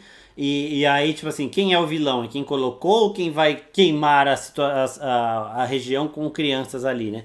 O vilão é o próprio Ormond mesmo. O Daemon, quando ele vai soltar o Dracarys no portão, ele ainda fala para as crianças saírem. 2 ficam ali, eu acho que é por um senso de eu vou proteger a minha família, alguma coisa assim. E ele queima dessa forma. E ainda tem o molequinho do muro que achou uma boa ideia, meter um pedregulho na perna do Roderick Dustin. O Dustin olha, tipo assim, mano, essa cena foi muito boa. A gente rachou o bico aqui. Ele olha, mano, tal. E eu vi gente falando, ai, Tem essa cena foi boa. Não, eu vi esse comentário. Essa cena foi boa pra desmistificar aquilo que falam que todos os nortenhos são honrados. A honra do norte, ela vem da palavra, ela não vem de você ser um otário, né? Ele tá numa E a guerra, palavra mano. dele é morrer pela rainha dragão, meus filhos. É a Exato. qualquer preço. Você não pode falar que os nortenhos são todos honrados, sendo que tem Bolton ali no meio para começo de conversa. Então, assim, não sei de onde a pessoa tirou isso, né? Mas é uma coisa que viralizou, então talvez o pessoal que tá vendo aqui tenha visto esse Eu post acho que é aí no mais. Threads. Seria desmistificar a coisa do. Os negros estão do lado certo e eles fazem as coisas certas. Vamos dizer assim. O Kristen Cole era o errado, daí os pretos estão lá. Aí, tipo, ver os pretos fazendo alguma coisa com a coisa. Só que, gente, tipo, tá certo. Ele tá no meio da batalha. Foda-se. Fuck them kids and fuck you too. Aquele áudio do TikTok. Adoro. Achei bom demais as montagens que fizeram com o Rod. Tô nem aí, gente. Quero que todo mundo queime mesmo. Não, eu achei bem da hora. Ele falando, manda essas porra de flecha. Aí a flecha pega no cara do lado dele, ele dá uma olhadinha, eles fazem um haka animal. Aquilo ali, as crianças se mijando. Nossa. Essa Animal. cena dele batendo, e eles batendo e fazendo ali, tem os tambores e não sei o que. E tem uma cena ali que ele olha para as flechas que já estão, né? Ali ele vê ele chega no limite das flechas. Ele fala, a partir daqui, as flechas podem pegar a gente. E ele fala, manda aí, caralho. Vamos ver quem vai morrer assim, porque daí o cara já morre. É do tipo, quem sobrar, sobrou. Eles estão ali para botar medo. O Daemon coloca eles ali pra, né? Como é que é? Levar o espírito dos seus lobos, né, etc, pra assustar. Eles estão ali como uma tática, né, de guerra, de guerrilha. É muito Eu não foda, quero o melhor de vocês, eu quero o pior. Eu quero o pior. E aí o cara chega e dá uma machadada na cara de um moleque de uns 12 anos, é isso que o Damon pediu. É isso, gente. E assim, essa cena toda ela é muito boa e temos que dar umas palmas, salva de palmas pra forma física de Roderick Dustin. Subiu um barranco correndo. Ele sobe o morro aqui, ó. Mano, com 2 machadinhos. Como é que é? Escudos pra cima, barrigas pra dentro. Eu achei isso. Muito, muito bom. Demais. E aí quando ele entra na muralha, já sai matando todo mundo. E aí quando ele vê, né? O portão tá aberto, a gente tá vivo. Eu quero o Lord Hightower. né? Fiquei com medo deles darem o Wormwood pro Daemon também. Ainda bem que não fizeram. Sim. E aí, quando ele acha o Wormwood lá... Daqui a pouco a gente vai falar do Wormwood procurando o Ulf, tudo. O Wormwood sai na treta, né? Ele também é um guerreiro capaz, ele arranca um braço. Isso é bem parecido com o que acontece no livro, mas no livro o Wormwood tem ajuda. É o irmão dele que arranca o braço do Dustin. E o Dustin, antes de morrer com o corte do braço, mata os dois. E aí, na treta, o sangue do braço dele voa na cara do Wormwood, o Wormwood vomita, vira de costas, e aí nós temos a Enrabada do Norte. Enrabada Isso aí... do Norte. Aí pra mim acabou, mano. Isso aí foi a situação mais satisfatória que a gente teve nessa temporada, assim, acho que de longe, sabe? O pessoal da legenda realmente se divertiu, né? Ele fala, tipo, that's a proper fucking from the north, né? Tipo assim, é assim que a gente faz. E daí os caras da legenda, Enrabada do Norte. A Enrabada do Norte. A caneta pegando fogo, a Enrabada do Norte. Muito bom. E aí o Wormwood ainda ter o fim dele por um dragão, que são as criaturas que ele odeia, que ele vê como o símbolo de tudo de mal que os Targaryen fizeram pra ter poder, foi muito poético, ainda mais pro Ulf, que foi alguém que ele colocou naquela situação, enquanto o Dustin morreu pela Rainha Dragão, queimado por um dragão, sem um braço, depois de matar o Lord Hightower praticamente, né? Depois de dar uma enrabada no Lord Hightower, então pra ele foi tudo o que ele queria ali, então achei bem da hora a resolução de Roderick Dustin. Mais alguma coisa sobre o Dustin pra falar, Vit? Acho que não, gente. Ele foi realmente uma das grandes estrelas. Boto mais uma, né? Grandes atuações da temporada. Pena que ele não teve mais tempo de tela, mas a finalização dele, né? Esses últimos 2, 3 episódios ali, tipo, valeu muito. Ele é, assim, como é que é o nome dele? Tommy Flanagan? É isso, né? Tommy Flanagan. Que ator incrível. Se tivessem dado ali aquele espacinho pra Alicent Blackwood pra dar uma crescidinha a mais, né, para completar esse trio que a gente teve ali de líderes que vêm das terras fluviais, que vem do norte, eu teria ficado mais feliz, porque o Oscar teve bastante destaque nessa temporada e a gente teve um final excelente pro Rod, eu gostei bastante. Faltou a Alicene, mas ela ainda tá viva, né? Então, quem sabe eles vão levar ela pra quarta temporada. Talvez a gente ainda tenha chance de ver algum desenvolvimento mais interessante pra ela. Ela ainda tá viva e ela teve o momento das flechas, né? Que o Oscar e ela estão lá. Como ela é das Terras Fluviais também, ela é uma Blackwood, o Lorde dela é o Oscar Tully. E aí ele fala, né? Em tal lugar, ela já... Mano, tal qual um Dothraki do cavalo, pegou e tal, direto, certeiro. Então ela também é absurda, teve o seu momento, mas espero que desenvolvam mais na próxima temporada. E aí, vamos falar então da situação de Ulf o Branco. Eu achei que ele tava morto, envenenado, tá? Porque ele tá ali, antes dele subir no dragão, ele tá ali zoando o Daemon e a Rhaenyra. Fala, ela obedeceu o tio dela, não, o marido, não, o amante, não sei o que lá. E tem um moleque muito puto com as merdas que ele tá falando ali, né, entre essa galera. Eu achei que aquele moleque ia meter veneno na bebida dele e ia matar ele ali. Mas, beleza, depois disso a gente não vê mais o Ulf. E o Ormond sai procurando ele, mas muito puto. Ele entende porque que a Rhaenyra negou a cervejinha pro Ulf ali, né. Aí quando ele acha, o Ulf tá dormindo, se cagando. E aí ele... o Ormond tem os momentos... É muito bom, velho. Os momentinhos de gorfo dele aqui. E ele pega o Ulf, mano. Se a surra que o Daemon deu no Ulf foi grande, a que o Ormond dá foi maior. E assim, nessa cena eu tava... Acho que foi o momento que eu mais vibrei pelo Ormond ali. Que foi ele arrebentando. Sobe naquela merda daquele dragão, seu lixo. E vai fazer o que você tem que fazer, mano. E o Ulf, tipo... Aí chega lá, tá ligado? Eu achei essa cena muito, muito interessante. E achei legal o Daemon não saber, né, o que tinha acontecido. Ele ainda tava contando com o Fias da Prata nos números deles ali. É foda. Tem essa questão de eles continuarem o tema do... e as coisas tiveram justificativa. Porque no livro a gente tem uma coisa muito mais de ganância pura relacionada à traição especificamente, né? Estamos falando do Ulf. E aqui a gente tem coisas sobre classe, sobre ser maltratado, sobre ser subjugado, e eu acho que foi bem trabalhado durante a temporada, e eu acho que faz sentido pro personagem dele. Eu vejo que tem pessoas que não gostaram, mas sinceramente eu gostei dessa mudança pro personagem dele. Eu acho que dá mais dimensão pra esse personagem, pra ele não ficar uma coisa muito 2D, do tipo, eu quero dinheiro, e é só isso, sabe? Tipo, fala muito mais sobre o desenvolvimento dele ao longo dos episódios, mostra a vida dele antes, mostra as coisas que são importantes pra pra ele. E aqui a gente vê que quando ele vê que ele vai ser, porque o Ormond estava fofando ele até esse momento. Ele estava sendo bem tratado, o Ormond estava fingindo que estava ouvindo as lamúrias dele, que não concordava com o jeito que ele tinha sido tratado pelo lado dos pretos. E aqui ele vê que, na verdade, o Ormond é igual. E ele vai continuar sendo tratado assim, porque ele é visto como um objeto, como um servente. Então, quando tem essa coisa do sim, ele atacou o exército dos pretos, ele queima uma parte ali, e aí ele manobra e ele fala, ih, foda-se você também. E queima a parte dos verdes também. Eu achei que, tipo, sinceramente, totalmente diferente do que acontece nos livros. Novamente, Totalmente. isso já a gente desconecta, já a gente sabe.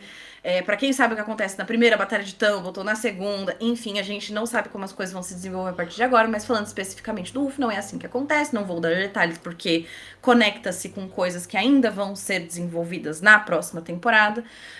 Mas essa coisa de ele atacar os dois lados, até que eu achei, tipo, ok, eu só não sei pra onde que eles vão com isso. Tipo, qual será o fim do Luffy a partir disso? Pra onde ele vai? Como que, né?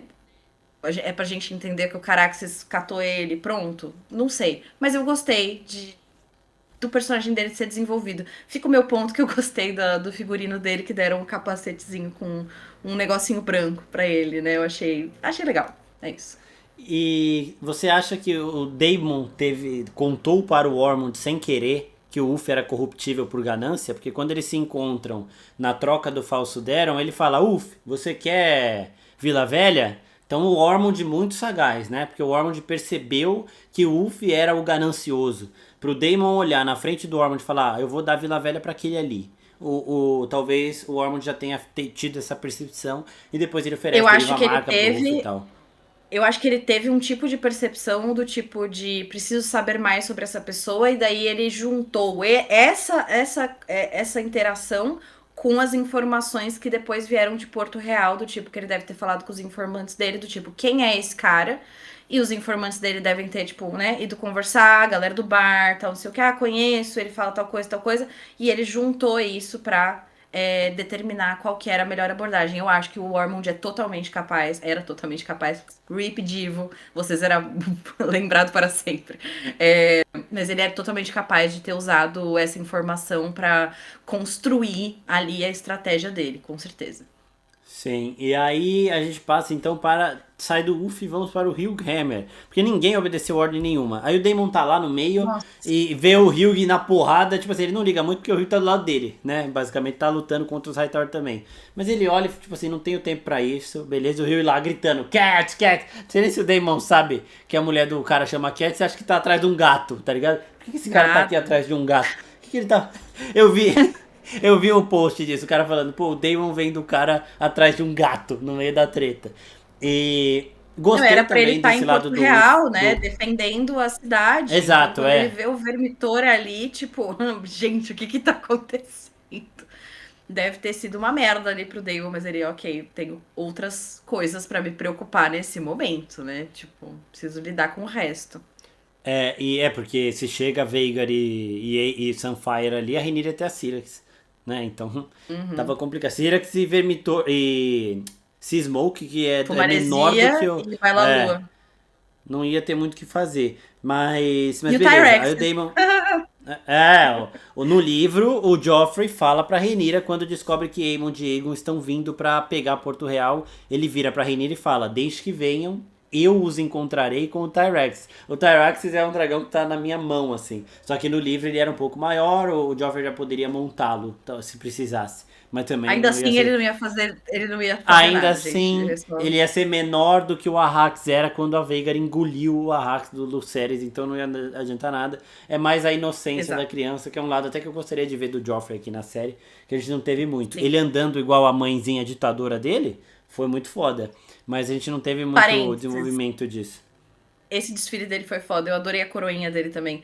Parênteses.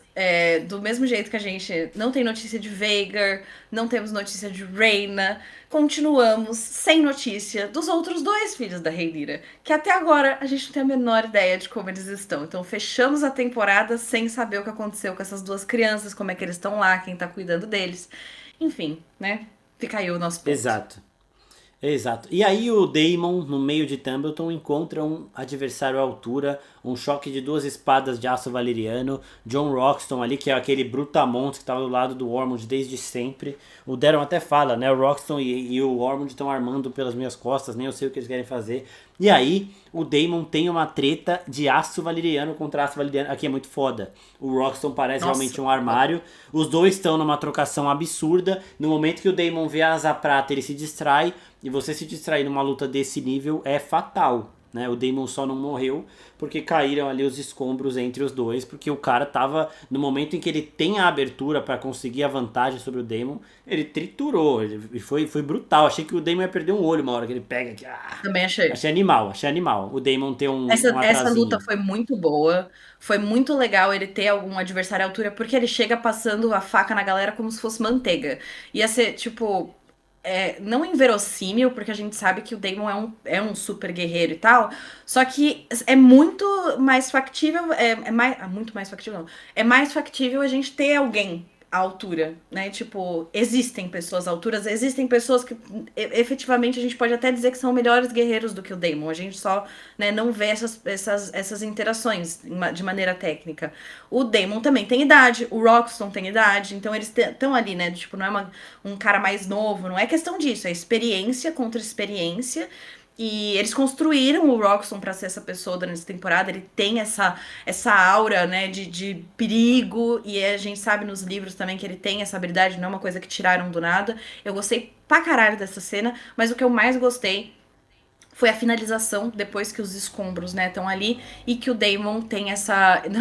É aquela coisa, de todas as coisas que o Ryan Condal faz de errados, tem uma coisa que eu posso bater aqui o martelo, falar como fato, é que o Ryan Condal é apaixonado pelo Matt Smith, que é, né, esse destaque dessa cena gigantesca que deram pra ele, do episódio também, durante a temporada, ele, né, grandes momentos que deram pro Matt Smith, mas essa cena é muito bonita.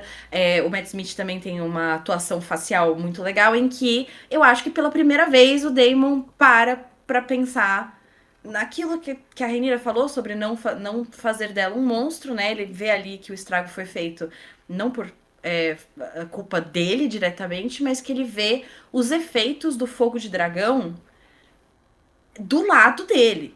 Criança queimada, pessoa carregando, gente sem membro. E eu acho que é uma coisa que o Daemon nunca parou pra pensar, porque ele sempre tá no dragão dele. Ele taca fogo mesmo em tudo. E aí a gente vai lá com os nossos dragões. E aí a gente vai resolver porque a gente tem dragão. E aí vai ser a nova Valíria e todo mundo tem que obedecer a gente. E eu acho que é a primeira vez que ele para pra pensar, tipo, nossa, que merda, hein? Tipo, puta que pariu, essa gente não tem nada a ver com o que tá acontecendo. Realmente são pessoas, é o povo, não é os guardinha que tá brigando comigo, não é gente que ai, porque os Hightower, não sei o que, não sei o que lá. São pessoas. E aí eu acho que é legal ter esse momento pro Daemon, porque eu acho que é uma evolução de arco interessante pra onde a gente quer que ele esteja mentalmente na quarta temporada. Então, eu acho que isso vai render bons momentos entre ele e a Rhaenyra e ele sozinho na finalização dessa história daqui a 2 anos. Exato. E aí depois dos escombros a gente tem as fatalidades, né? O Daron não aparece, né? Ele não é mostrado ali. Mas Daron tá vivo, teve. gente. Daron tá É, vivo. Não mostrou, não tem corpo, não tem morto. Acabou, é. né? Não, O não tem Gwen, Tessarion morta, não tem Daron morto, estão vivos. o Gwen levanta. O Ormond, a pessoa que aparece queimada, inclusive mandaram essa pergunta lá. É o Ormond. A Cat, a mulher do Hugh Hammer, morreu também, né? Aparentemente. Morreu, morreu. E eu acho que dos grandes ali que a gente teve, o Roderick Dustin também, e acho que só, né?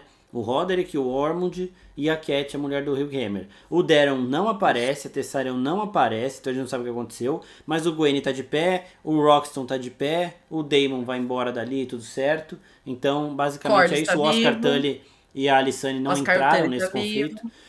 O Corlys tá vivo, então é isso. As baixas que a gente O teve foram Rio, o essas. Rio tá vivo também, o Vermitor tá Tá, vivo, o Ulf tá vivo, a Asa Prata tá vivo. A gente achou que a gente ia ter muito mais baixas, né, nesse final de reta temporada, mas eles final. deixaram realmente bastante coisa, bastante gente viva pra temporada que vem. Veremos como que isso vai se fechar. O Hyug, ele aparece chorando, acho, né, no corpo da Cat, não lembro se é exatamente isso. E aí nós temos o momento final da Batalha de Tumbleton com o Caraxes e o Vermitor indo atrás da Asa Prata. A Asa Prata está montada pelo Ulf e os outros dois não. Então eles vão agir por conta própria. E aí um dragão agindo por conta própria, eu quero entender o que você acha que vai acontecer. O Caraxes já chega soltando fogo na Asa Prata, depois você viu que ela estava atacando o inimigo. Então ele tá meio que, eu vi que você falou, né, que ele estava afugentando ela ali, não ia pra uma treta franca mesmo.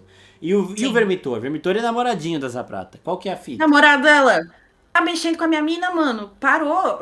Eu não acho que ele ia chegar no ponto de atacar o Caraxes, mas eu acho que ele tava ali pra caso o bagulho ficasse louco. Eu acho que o Vermitor tá literalmente atrás do tipo, o que que tá acontecendo? Tipo, nós estávamos juntos. E aí ele foi junto, assim, do tipo, pra evitar que fosse pros finalmente. Que eu acho que se o Caraxes se atracasse com a Asa Prata, eu acho que a gente pode dizer que talvez o Vermitor tivesse ele sem montador tentasse impedir. Eu acho que a relação deles de tantos e tantos anos, a gente não tem tantos dragões assim que a gente pode dizer e que ficaram de lados opostos, que tem esse tipo de relacionamento.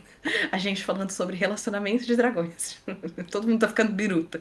A gente não tem registros históricos suficientes para dizer como que isso seria, mas aqui realmente a gente tem o Caraxes sem montador, indo em direção ao Daemon, ou seja, recebendo ordens à distância. No episódio passado, eles meio que já indicaram que é uma coisa que pode acontecer, que o montador não precisa estar no dragão, que eles conseguem se comunicar um pouco mais à distância. Mas aqui a gente tá dizendo que o Caraxes viu o que estava acontecendo sem o Daemon, tomou a decisão de falar o que é isso, e foi atrás da Asa Prata, e o Vermitor ainda foi atrás. Eu não sei se eu concordo, porque sabe, são muitos poréns, né, que são colocados aqui. Não sei. O que você acha, Marcos? O Vermitor ir atrás, eu acho que até faz mais sentido do que o Caraxes tomar essa decisão propriamente por ele, assim, sabe? Tipo assim, quando o Corlys fala pro Daemon, o Ulf mudou de lado, a gente foi traído e tudo mais, é só depois que o Caraxes levanta. A gente viu a Syrax sentindo dor no parto da Rhaenyra e tal. Talvez tenha alguma relação assim, mas aí eu acho que é um pouco demais. E Eu achei um assim, pouco de exagero. a gente teve, por exemplo, o Daemon no Caraxes e a Lena na Veigar durante muito tempo, né? Mas não é tanto tempo quanto o Vermitor e a Asa Prata tiveram juntos É. ali. Tipo, e aí? Imagina, vamos supor que, por algum motivo, né, X, a tática fosse essa. Sim, o combinado, oi, uf, entre o Daemon fosse, você vai tacar um fogo ali, e depois você vai tacar fogo lá. Como que o Caraxes ia saber disso? Pra saber que o plano tá errado ou se o plano tá certo. Sabe, eu acho que Então. esses são os questionamentos, porque tudo aconteceu, todo mundo está sabendo dessa informação ao mesmo tempo. Eu acho que é exagero ter colocado os dragões agindo por conta própria nessa situação. Se o Daemon tivesse montado o Caraxes, mas o Vermitor tivesse sem montador, eu acho que faria mais sentido. E aí, Se tivessem mostrado rapidamente o Daemon correndo pra fora e gritando Caraxes, daí eles estivessem em cima, só afugentando, sabe? Tipo, alguma coisa assim. E daí, sei lá, mano. E eles não engajam, né? Do tipo, é só pra, tipo, mandar ele embora porque eles têm outras coisas pra resolver. Ou porque daí ele estaria montado no Caraxes, jogando um fogo ali na Asa Prata, e ele olha pro lado e vê que o Daron tá voando na Tessarion pro outro lado. E aí ele resolve descer do tipo pra organizar as tropas e tirar todo mundo de lá. Sei lá, alguma coisa desse sentido, mas o jeito que aconteceu, eu não sei se eu gostei muito. Não. e aí só uma parte que o pessoal gosta de comparação de dragões. Caraxes contra Asa Prata, Caraxes ganha. Caraxes contra Vermitor, É, Caraxes ganha. Caraxes contra os dois, aí eu já não sei. Caraxes ganha do eu já não Vermitor. O sei. Vermitor, por mais que o Vermitor também seja conhecido como um dragão muito raivoso, é o Fúria de Bronze, e ele é consideravelmente maior que o Caraxes, muito maior, eu ainda acho que o Caraxes ele venceria porque ele é mais sangrento talvez do que o próprio Vermitor. Sim. E ele é esguio, ele tem umas táticas meio diferentes, ele também tem uma Eu experiência e tal. gosto do argumento que você trouxe no outro episódio sobre o Vermitor e a Asa Prata terem sido paparicados pelo todo o reinado do Jaehaerys e depois, além do reinado do Jaehaerys, eles ficaram sem montador. Então, tipo, eles ficaram muito tempo sem ir pra batalha, sabe? Sem prática. E assim, eles estão com dois montadores que não falam valeriano. Então, quanto de quanto de treino eles fizeram, porque, por exemplo, a gente vê o Vermax e a Baila Lua, eles claramente treinaram, né? Tipo, eles Sim, faziam, muito. não, vamos, né, tal. E não é isso, sabe? Aqui a gente vê que o Ulf aprendeu a falar Dracarys. E é isso. E é, tipo, de boa, né? Tipo, é uma palavra. É, Mas ele fala com a Asa Prata em inglês, né? Ele, tipo, vamos, menina. O que é fofo My até, tipo, eu gosto Girl. quando ele Ah, fala fofinho, é My fofinho, Girl. fofinho. É fofo. Mas assim, ele não sabe falar valeriano. E eu, tipo, os dragões falam valeriano. Então, não sei, gente, não sei. Podia ter passado sem essa. Eu acho que se só mostrasse o Wolf saindo e a gente vai descobrir pra onde ele vai depois, beleza. Mas botar os dois ali eu acho que foi um pouquinho demais. É. Podia ter mostrado a Asa Prata voando, o Wolf indo embora e o Vermitor olhando, tipo, sabe? Do tipo, que isso? Minha namorada indo embora. E só, sabe? Se fosse pra tipo, Aham. olha como eles têm. Ah, mano, não sei, não sei. É, também não sei não. Mas aí então a gente acaba Tumbleton e vamos para a Helena Targaryen. A Helena começa o episódio lá no jardinzinho, aí a Vit já falou que ela vê o cavalo branco, que a Vit no episódio passado trouxe, que simboliza a morte em certas religiões e culturas. E quando ela tá voltando pra Fortaleza, ela vê o cavalo branco de novo, ela já fica meio. Ih, caralho, será que é agora? Né? Será que chegou o meu momento de ir ao encontro da luz? E aí a Misária vai e fala pra ela que o filho dela sempre seria um prisioneiro e ela também, da Rhaenyra. E aí a Helena já meio que se decide ali. Aí depois a Rhaenyra sobe lá pra falar com ela, elas têm um enfrentamento. A Helena fala que o Viserys não ia gostar nada do que ele tá vendo, que tudo que envolve a Rhaenyra é feio, que ela gosta de coisas feias e que ela é feia. Tipo, e ela tá falando mais no sentido das ações, né, do que chamando uma Darcy de feia, tá ligado? Mas Eu adorei os tweets da galera falando, nossa, isso foi muito irmã mais velha e irmã mais nova. Você é aham, você é feia! adotada e você é feia. É, foi muito bom, foi muito Mano, bom. muito bom. E a Rhaenyra A Fia Saban tava também, grandes atuações da temporada, tá? grande. Poucas cenas, mas grandes atuações. Ela soltou o melhor Dracarys que a gente teve na série, por mais que fosse uma imaginação, era um Dracarys carregado de culpa, de raiva, de alguém que está ali sabendo que está fazendo errado, que não queria estar, mas que tem todo, sabe? É muito potente. E aí Tem um aqui, pedaço de entrevista da Fia Saban falando sobre a gravação dessa cena que a gente colocou no Twitter e que infelizmente a gente ainda não tem essa imagem. A Fia mesmo falou que se ela tivesse uma foto ela ia compartilhar sobre a cena em que ela gravou a montaria da Dreamfire, em que ela fala que a cela da Dreamfire parece uma libélula. Eles desenharam a cela da Dreamfire para parecer uma libélula e a libélula também aparece em um dos vestidos que a Helena usa durante essa temporada. E eu achei isso muito legal. Tipo assim, um detalhe assim que infelizmente a gente não consegue ver. Quem sabe algum dia a Fia posta aí pra gente essa cela pra gente ver como é que foi esse design. Foi uma cena muito boa. Nossa. seria bem interessante mesmo. E, e aí a Aí a Rhaenyra até Rhaenyra tenta ser um força pouco ela a se paciente. alimentar. É. A Rhaenyra tenta ser paciente, depois que é chamada de feia, fala, quer saber? Que se foda. Aí faz ela comer ali e tudo mais. E aí, no final do episódio, a Eu não gente volta. entendi por que que ela não trouxe a Jahara, talvez pra ameaçar a Jahara, sabe? Tipo, Não tava com tempo. do tipo, foda-se, né? Sem tempo, irmão. E fez ali É. o que ela fez. Foi uma cena bem pesada. Eu acho que foi aquela coisa. Racionalmente, eu falei, nossa, mas é só falar que você vai machucar a filha dela que ela vai fazer alguma coisa. Mas pra construção desse episódio da Rhaenyra, né, de como ela tá, como tá a cabeça dela agora, fez sentido, o que ela precisava fazer. Uhum. É, eu gosto também. E nada torna a Rhaenyra mais cruel do que o Aegon, por exemplo. Ela forçar ele a comer também não é pior do que fazer rinha de criança, por exemplo. Sim. É... E aí, no final do episódio, a Rhaenyra volta pro quarto da Helena quando ela descobre que a Helena se tacou, né? E a Helena viu que o caminho que ela ia seguir, que o filho dela seria um refém da Rhaenyra, que ela usaria ele contra o Aegon, depois de descobrir que o Aegon tá vivo e tudo mais. E aí ela chega à conclusão de que o melhor a se fazer era isso. No livro fala que ela não sofreu, né, que foi rápido, que ela caiu certeiramente numa estaca que perfurou e acabou com o sofrimento dela. Se isso serve de consolo para os amantes de Helena, porque era a única que não fez mal a ninguém nessa dança toda. E a Rhaenyra só se importa em pegar o bordado da Helena e ver a profecia. E aí ela vê que a Helena se bordou se jogando. E logo depois ela se vê sentada no trono cheio de sangue.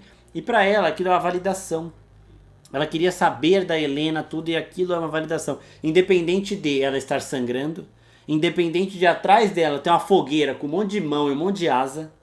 Independente de tudo isso, ela se viu sentada no trono, pra ela é aquilo, acabou, então ela não liga muito. E ela fica na janela ali, né? Pro povo ver a Rhaenyra na janela que a Helena caiu, que inclusive eu acho que é a mesma que o Tommen se taca, né? É a mesma. Eu postei no Twitter, pra, se vocês quiserem dar uma olhada, é o mesmo cenário, é a mesma janela, exatamente a mesma janela. E a gente também teve 2 foreshadows. Se vocês quiserem ver quais foram os foreshadows da morte da Helena, também está lá no nosso perfil do Twitter. Não chega a Achei gente no legal. Twitter. Tipo, mas tá Gente, lá, é a segue no mesma janela. Twitter, porque o Twitter é a rede social que a Vit movimenta ali e é sempre com esses insights absurdos, né? Então, vejam lá quando a... Ai, mas agora House of the Dragon só daqui a 2 anos, mas também vai ter Cavaleiro de Sete Reinos. Harry Potter, vocês podem ter certeza que ela vai fazer uma porrada disso também. Então, É fiquem isso. de olho lá. E aí a gente tem o final da Helena e a Rhaenyra vendo essa profecia. E aí a Vit mesmo falou aqui que vazou o bordado da Helena com mais detalhes na internet, só que a gente não sabe se é oficial, então a gente não vai falar dele aqui. E também daria spoiler de tudo, né? De todo o resto Exato. da história, então São não faz sentido imagens que a trazer pra cá. gente, a gente não conseguiu saber qual era a fonte exata, se apareceu em material de verdade, se eram imagens expandidas por IA, sabe? Todo lugar do Twitter que eu vi essas postagens não tinha fonte nos comentários, então pelo momento a gente está tratando como se não existisse. Aqui geralmente a gente não traz os spoilers. No Twitter, eu até aviso as minhas algumas postagens quando vai ter os spoilers. Mas geralmente a gente fala, olha, eu acho que pode ser isso, pode ser aquilo, mas eu nem levei isso pra lá justamente porque a gente não tem essa confirmação. Exatamente. E aí depois que a Helena cai, a gente vê a Alicent recebendo as borboletas ali. Muita gente viu também como uma afronta do Ryan Condal ao Martin, porque o Martin fala do problema das borboletas, que é o efeito borboleta, que uma mudança acarreta em outras situações. Não vou entrar nesse mérito porque eu já cansei de falar mal do Ryan Condal aqui e esse episódio já está em quase 2 horas. E eu ficaria falando mais 20 minutos, porque conteúdo e argumento para falar mal do Ryan Condal a gente tem. Mas aquilo para mim simboliza que a Helena se libertou e a Alicent está vendo ali a Helena agora pode voar, né? Pode viver a vida tranquila dela e tudo mais. Então eu achei simbólico neste sentido, não no sentido de Sim. tentar atingir o Martin, mas nesse sentido eu achei bonito. Dentro da série. Eu acho, pela atuação ali do rosto da Olivia Cook, parece que ela entendeu. Parece que a Alicent entendeu que aquilo significava alguma coisa, um agouro, né, entre aspas. Eu acho que a Helena, quando ela chega a essa conclusão, é como a gente falou um pouco da bruxa lá do Coven da Agatha, que ela vê as coisas em ordens misturadas, e eu acho que também a gente pode fazer um comparativo com o Doutor Estranho, né? Que é quando a gente tá ali com ele na batalha com o Thanos e ele fica vendo todos os cenários e perguntam pra ele, né, em qual que dá certo, e ele fala eu acho que as visões da Helena talvez sejam muito isso. No começo da temporada, eu acho que a gente conversou um pouco, uma menção de como a Helena, talvez ela tome essas decisões, vendo que a existência dela não vai salvar ou não a filha dela, não vai salvar ou não esse filho que estava no ventre. Realmente, assim, é o que vai gerar menos dor, entre muitas aspas, de que ela sabe que não faz sentido ela estar naquele mundo. Então, que aquilo se encerra. Eu vi muita gente no Twitter falando, gente, mas ela não liga pra filha dela? Gente, mas ela abandonou a filha dela. Tipo, eu acho que literalmente o ponto dela é que ela existir ou não ia fazer diferença na vida da Jaehaera. E talvez ela estar viva, talvez o que ela viu podia até prejudicar a filha dela. Porque se ela continuasse viva, essa criança ia nascer. Se essa criança nascesse sendo um menino, ia ter consequências para essa criança do minuto que ela nascesse. E, consequentemente, provavelmente para Jaehaera. Então, ela toma essa decisão de finalizar. E, como você falou, achei poético ali, né? Pra dentro da série, pra dar aquela cena. Que foi uma provocação, foi. Eu tenho dúvida. Ele fez de propósito. Mas aí, inclusive, como a gente falou, o pessoal falou, mas a Alicent vai sair andando, vai ser estuprada na estrada. eles mandaram uma comitiva com ela, como a gente falou, tinha mais gente com a Alicent, eles devem ter estacionado antes de Harrenhal, mandado só o carinha lá que o Aemond matou, e daí ela, quando ela sai, ela correndo depois da tentativa falha de matar ele, ela encontra com essa comitiva que tá com ela, que tá ali acampando e tal, e aí ela vai voltar pra Porto Real, e aí a gente vai descobrir o que que vai acontecer com a Alicent quando ela chegar em Porto Real e, né, descobriu o que aconteceu com a filha dela. E a gente tava certo, né, quando a gente falou ali da cena que ela tava se despedindo, que a gente conversou sobre, que eu achava que a Helena tinha visto, né, tomado uma decisão de tipo, essa é a última vez que eu vou ver minha mãe, não passa disso. E realmente, elas nunca mais se veriam depois disso. Exatamente. E eu gosto também porque, assim, o Maelor, o bebezinho que nasceria da Helena, quando ela descobre que o Aegon está vivo, ele seria usado como um refém contra o Aegon também. Ó, eu tenho seu filho aqui. A Helena teve um outro filho seu, ele está aqui, então você se comporte, faça o que eu quero. E a gente sabe que uma das poucas coisas que o Aegon amava de verdade eram os filhos legítimos dele ali. Pois Os é. legítimos, tá? Porque os bastardinhos que estavam lá nas rinhas não tem nada pra ele. O Jaehaerys era o xodozinho dele, né? E a gente vê até ele consolando a Helena em outro momento, que é um dos momentos mais sensíveis do Aegon, que ela fala, eu tô com medo, aí ele, não fique. A Rhaenyra seria louca de invadir com a Veigar aqui e tal, tipo... E aí a Helena fala da criatura embaixo das tábuas, e aí ele fala, a rainha é meio peculiar, né? Mas é legal esse momento, sabe? Então ele se importaria com essa criança. E aí a Helena vê tudo isso e acaba se tacando. Ela também tinha um certo apreço pelo Aegon, tanto que ela fala pro Aemond lá, né? Você tentou matar ele, não sei o que, ele que vai sentar no trono e não você e tudo mais. Então, por mais que ela fale também pra Baela e pra Rhaena, casar nem é tão ruim, na maioria das vezes ele esquece que você existe, e nas outras ele tá bêbado. Então, mas ela ainda tem esse apreço. E Ryan Condal, só pra encerrar aqui, que as lobas aqui de casa já estão latindo, as lobas Stark aqui.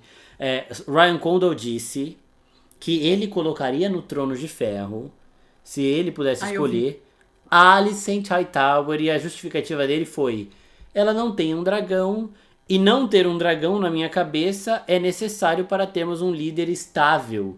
E aí, Ah, sim. gente, Robert Baratheon estável pra caralho, né? Tipo assim, melhor rei que a gente Joffrey teve. Baratheon também, estável pra caralho. E outra coisa, o maior reino, o reino mais estável das Crônicas de Gelo e Tia Fogo, Harris. foi o do Jaehaerys e da Alysanne, que montavam Vermitor e Asa Prata por uns 60 anos. Tá ligado? Então, assim, é nesse tipo de declaração que a gente vê que a gente está lidando com um idiota. Com o perdão da palavra Um aqui, a babaca. gente está lidando É. com uma ameba. O Ryan Condal, se ele leu isso aqui, ele ficou vendo, sabe? Aqui, ó, isso aqui é um livro que tem imagens, tem desenho. Cadê os desenhos? Não vai aparecer nenhum desenho agora? Desenho, vocês viram ali. Então, tem vários desenhos no livro, né? Então, aqui, ó, desenho de novo. Inclusive um desenho errado, né? Aqui do livro, ó. Isso aqui é errado. Porque quem tá na Veigar é o Lucerys, de cabelo preto, e quem tá no Dragão Menor é o Aemond, de cabelo platinado. Mas paciência, gente. Você viu, né? Ah, não, é perspectiva. É perspectiva. Não é perspectiva. Olha o tamanho da pessoa em cima do dragão. O tamanho da pessoa em cima do dragão. Ah, Não é perspectiva, foi um equívoco. Mas assim, acontece. Mas assim, o Ryan Condal, ele não leu, ele viu as figurinhas. Ele viu as figurinhas. E aí ele fez o que ele queria, porque ele é gente. uma ameba. Bom, eu não ia falar tão mal Cara, dele aqui, mas acabei perdendo a linha. a, é foda porque, tipo assim, eu gosto quando as pessoas são humildes quanto à própria excelência. Eu vou dizer assim. A Ira Parker fez um trabalho excelente, que foi reconhecido, né? Porque o Cavaleiro dos Sete Reinos foi reconhecido pelo George. Você não vê ele abrindo o peito, batendo aqui, né? Que nem o King Kong, pra falar, para ficar cantando aos sete ventos como ele entende sobre a obra, mais do que X e mais do que Y. Uma pessoa que fala que a Alicent Hightower deveria estar no trono, pra mim, tipo, é cuspir no material. Eu sinto muito. Olha a Até justificativa porque do cara. a Alicent que ele construiu, né, que foi construída em House of the Dragon, não é a Alicent dos livros. E a Alicent dos livros, vocês podem ter certeza que ela é bem pior, né? Ela faz, né? Ela não é uma pessoa moderadamente boa. Desculpa, nem ela nem a Rhaenyra tem. Ah, enfim, gente. não dá pra considerar. Eu sinto muito. Se eu pudesse desejar uma coisa nesse momento, seria que eles, né, tipo, mudassem o showrunner pra quarta temporada, que eles demitissem o Ryan Condal, paga as taxas do cara, encerra essa porra desse contrato. De verdade. Fazia, antes do Ryan Condal entrar na minha vida, o meu maior inimigo no mundo cinematográfico era o David Yates. E agora o Ryan Condal, ele ganha. Ele ganhou, David Yates. Eu gosto mais do David Yates do que do Ryan Condal. Enfim. Foi um final de temporada interessante? Foi uma temporada interessante? Foi uma temporada que foi prejudicada pelo negócio dos 2 primeiros episódios, na verdade, serem da outra temporada. Foi prejudicada pelo ritmo da segunda temporada e o que sobrou pra resolver na terceira. E foi prejudicada por tudo que eles deixaram muitas coisas penduradas pra ser resolvida na quarta, a ponto de eu estar muito preocupada com como essa temporada, essa quarta temporada vai acontecer. Antes eu tava um pouco mais do tipo, sei lá, né? Vamos ver como é que as coisas vão acontecer. Eu tô genuinamente preocupada. Só o Aegon mesmo. Aegon.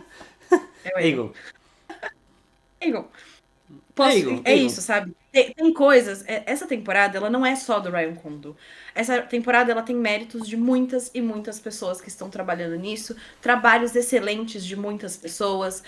Roteiros legais, escolhas de roteiros interessantes. Mas a gente sabe que a mão do showrunner, ela pesa muito nas decisões a longo prazo. E então, é uma culpa do Ryan Condal certas coisas? Sim. Como esse egocentrismo dele nas entrevistas. Pra mim é a mesma coisa quando a gente reclamou ano passado dos Duffer Brothers durante a última temporada de Stranger Things. Gente, alguém tira o microfone dessa pessoa, parem de falar com eles, botem ele numa caverna, ninguém conversa com ninguém. Pelo amor de Deus, parem de dar declarações, porque vocês estão se afundando. Enfim.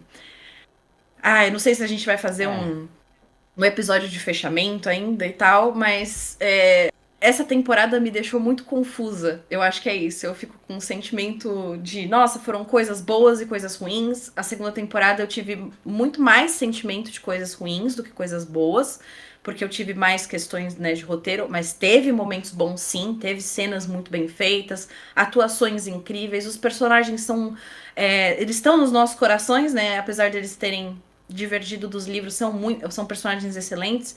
Essa temporada teve momentos excelentes, mas cara, Ryan Condal, que decisões interessantes, né, que o senhor quis tomar.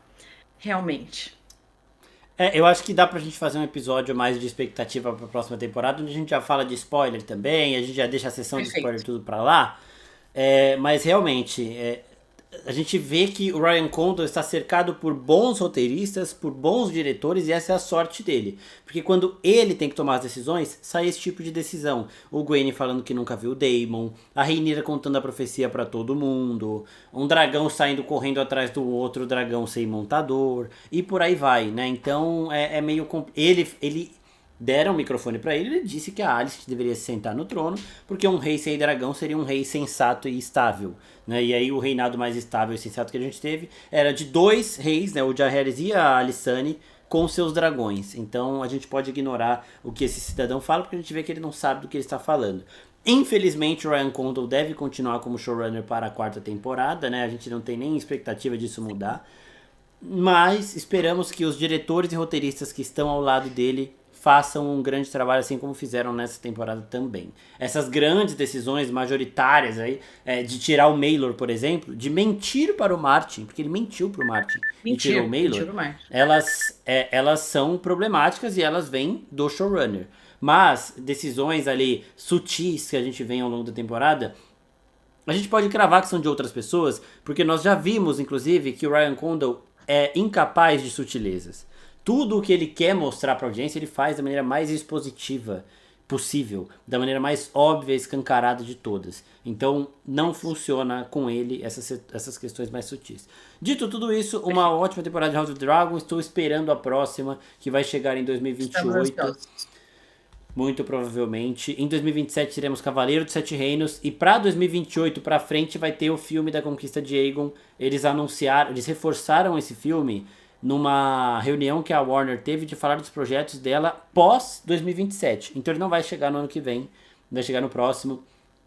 Talvez nesse ano ou no ano que vem, com certeza, a gente tenha anúncios, né? que ator vai Anúncio, é. interpretar que personagem, o trio Conquistador, pra gente entender se eles vão atrás de atores desconhecidos ou se por ser no cinema eles vão pra uma abordagem Duna da parada, que seria muito foda também. Então vamos ter um ano movimentado também. Esse ano ainda também vai nos reservar algumas coisas envolvendo este universo de Gelo e Fogo. O Martin agora voltou a estar ativo nas redes sociais, espero que ele esteja bem, inclusive. E faremos Torcemos outros pelo Falar bem-estar dele. Morgulhos. Esse ano a gente ainda vai ter esse episódio extra e talvez a gente faça mais um outro até o final do ano. E teremos outros podcasts aí nessa reta final que ainda tem muita coisa para sair. Então eu queria agradecer a todo mundo que participou dessa temporada. Teremos mais um episódio e a Vit principalmente por estar aqui semana a semana. A gente não conseguiu gravar na segunda porque eu tive coisa para fazer e ela teve também, né? Agora ela já está totalmente bem, tranquila, recuperadíssima 100%. e voltaremos na. Vamos tentar gravar esse aí o quanto antes, vamos ver. Voltaremos na semana que vem com mais um Falar Morgulhos e obrigado, pessoal. Até a próxima. Valeu. Tchau, gente. Até a próxima.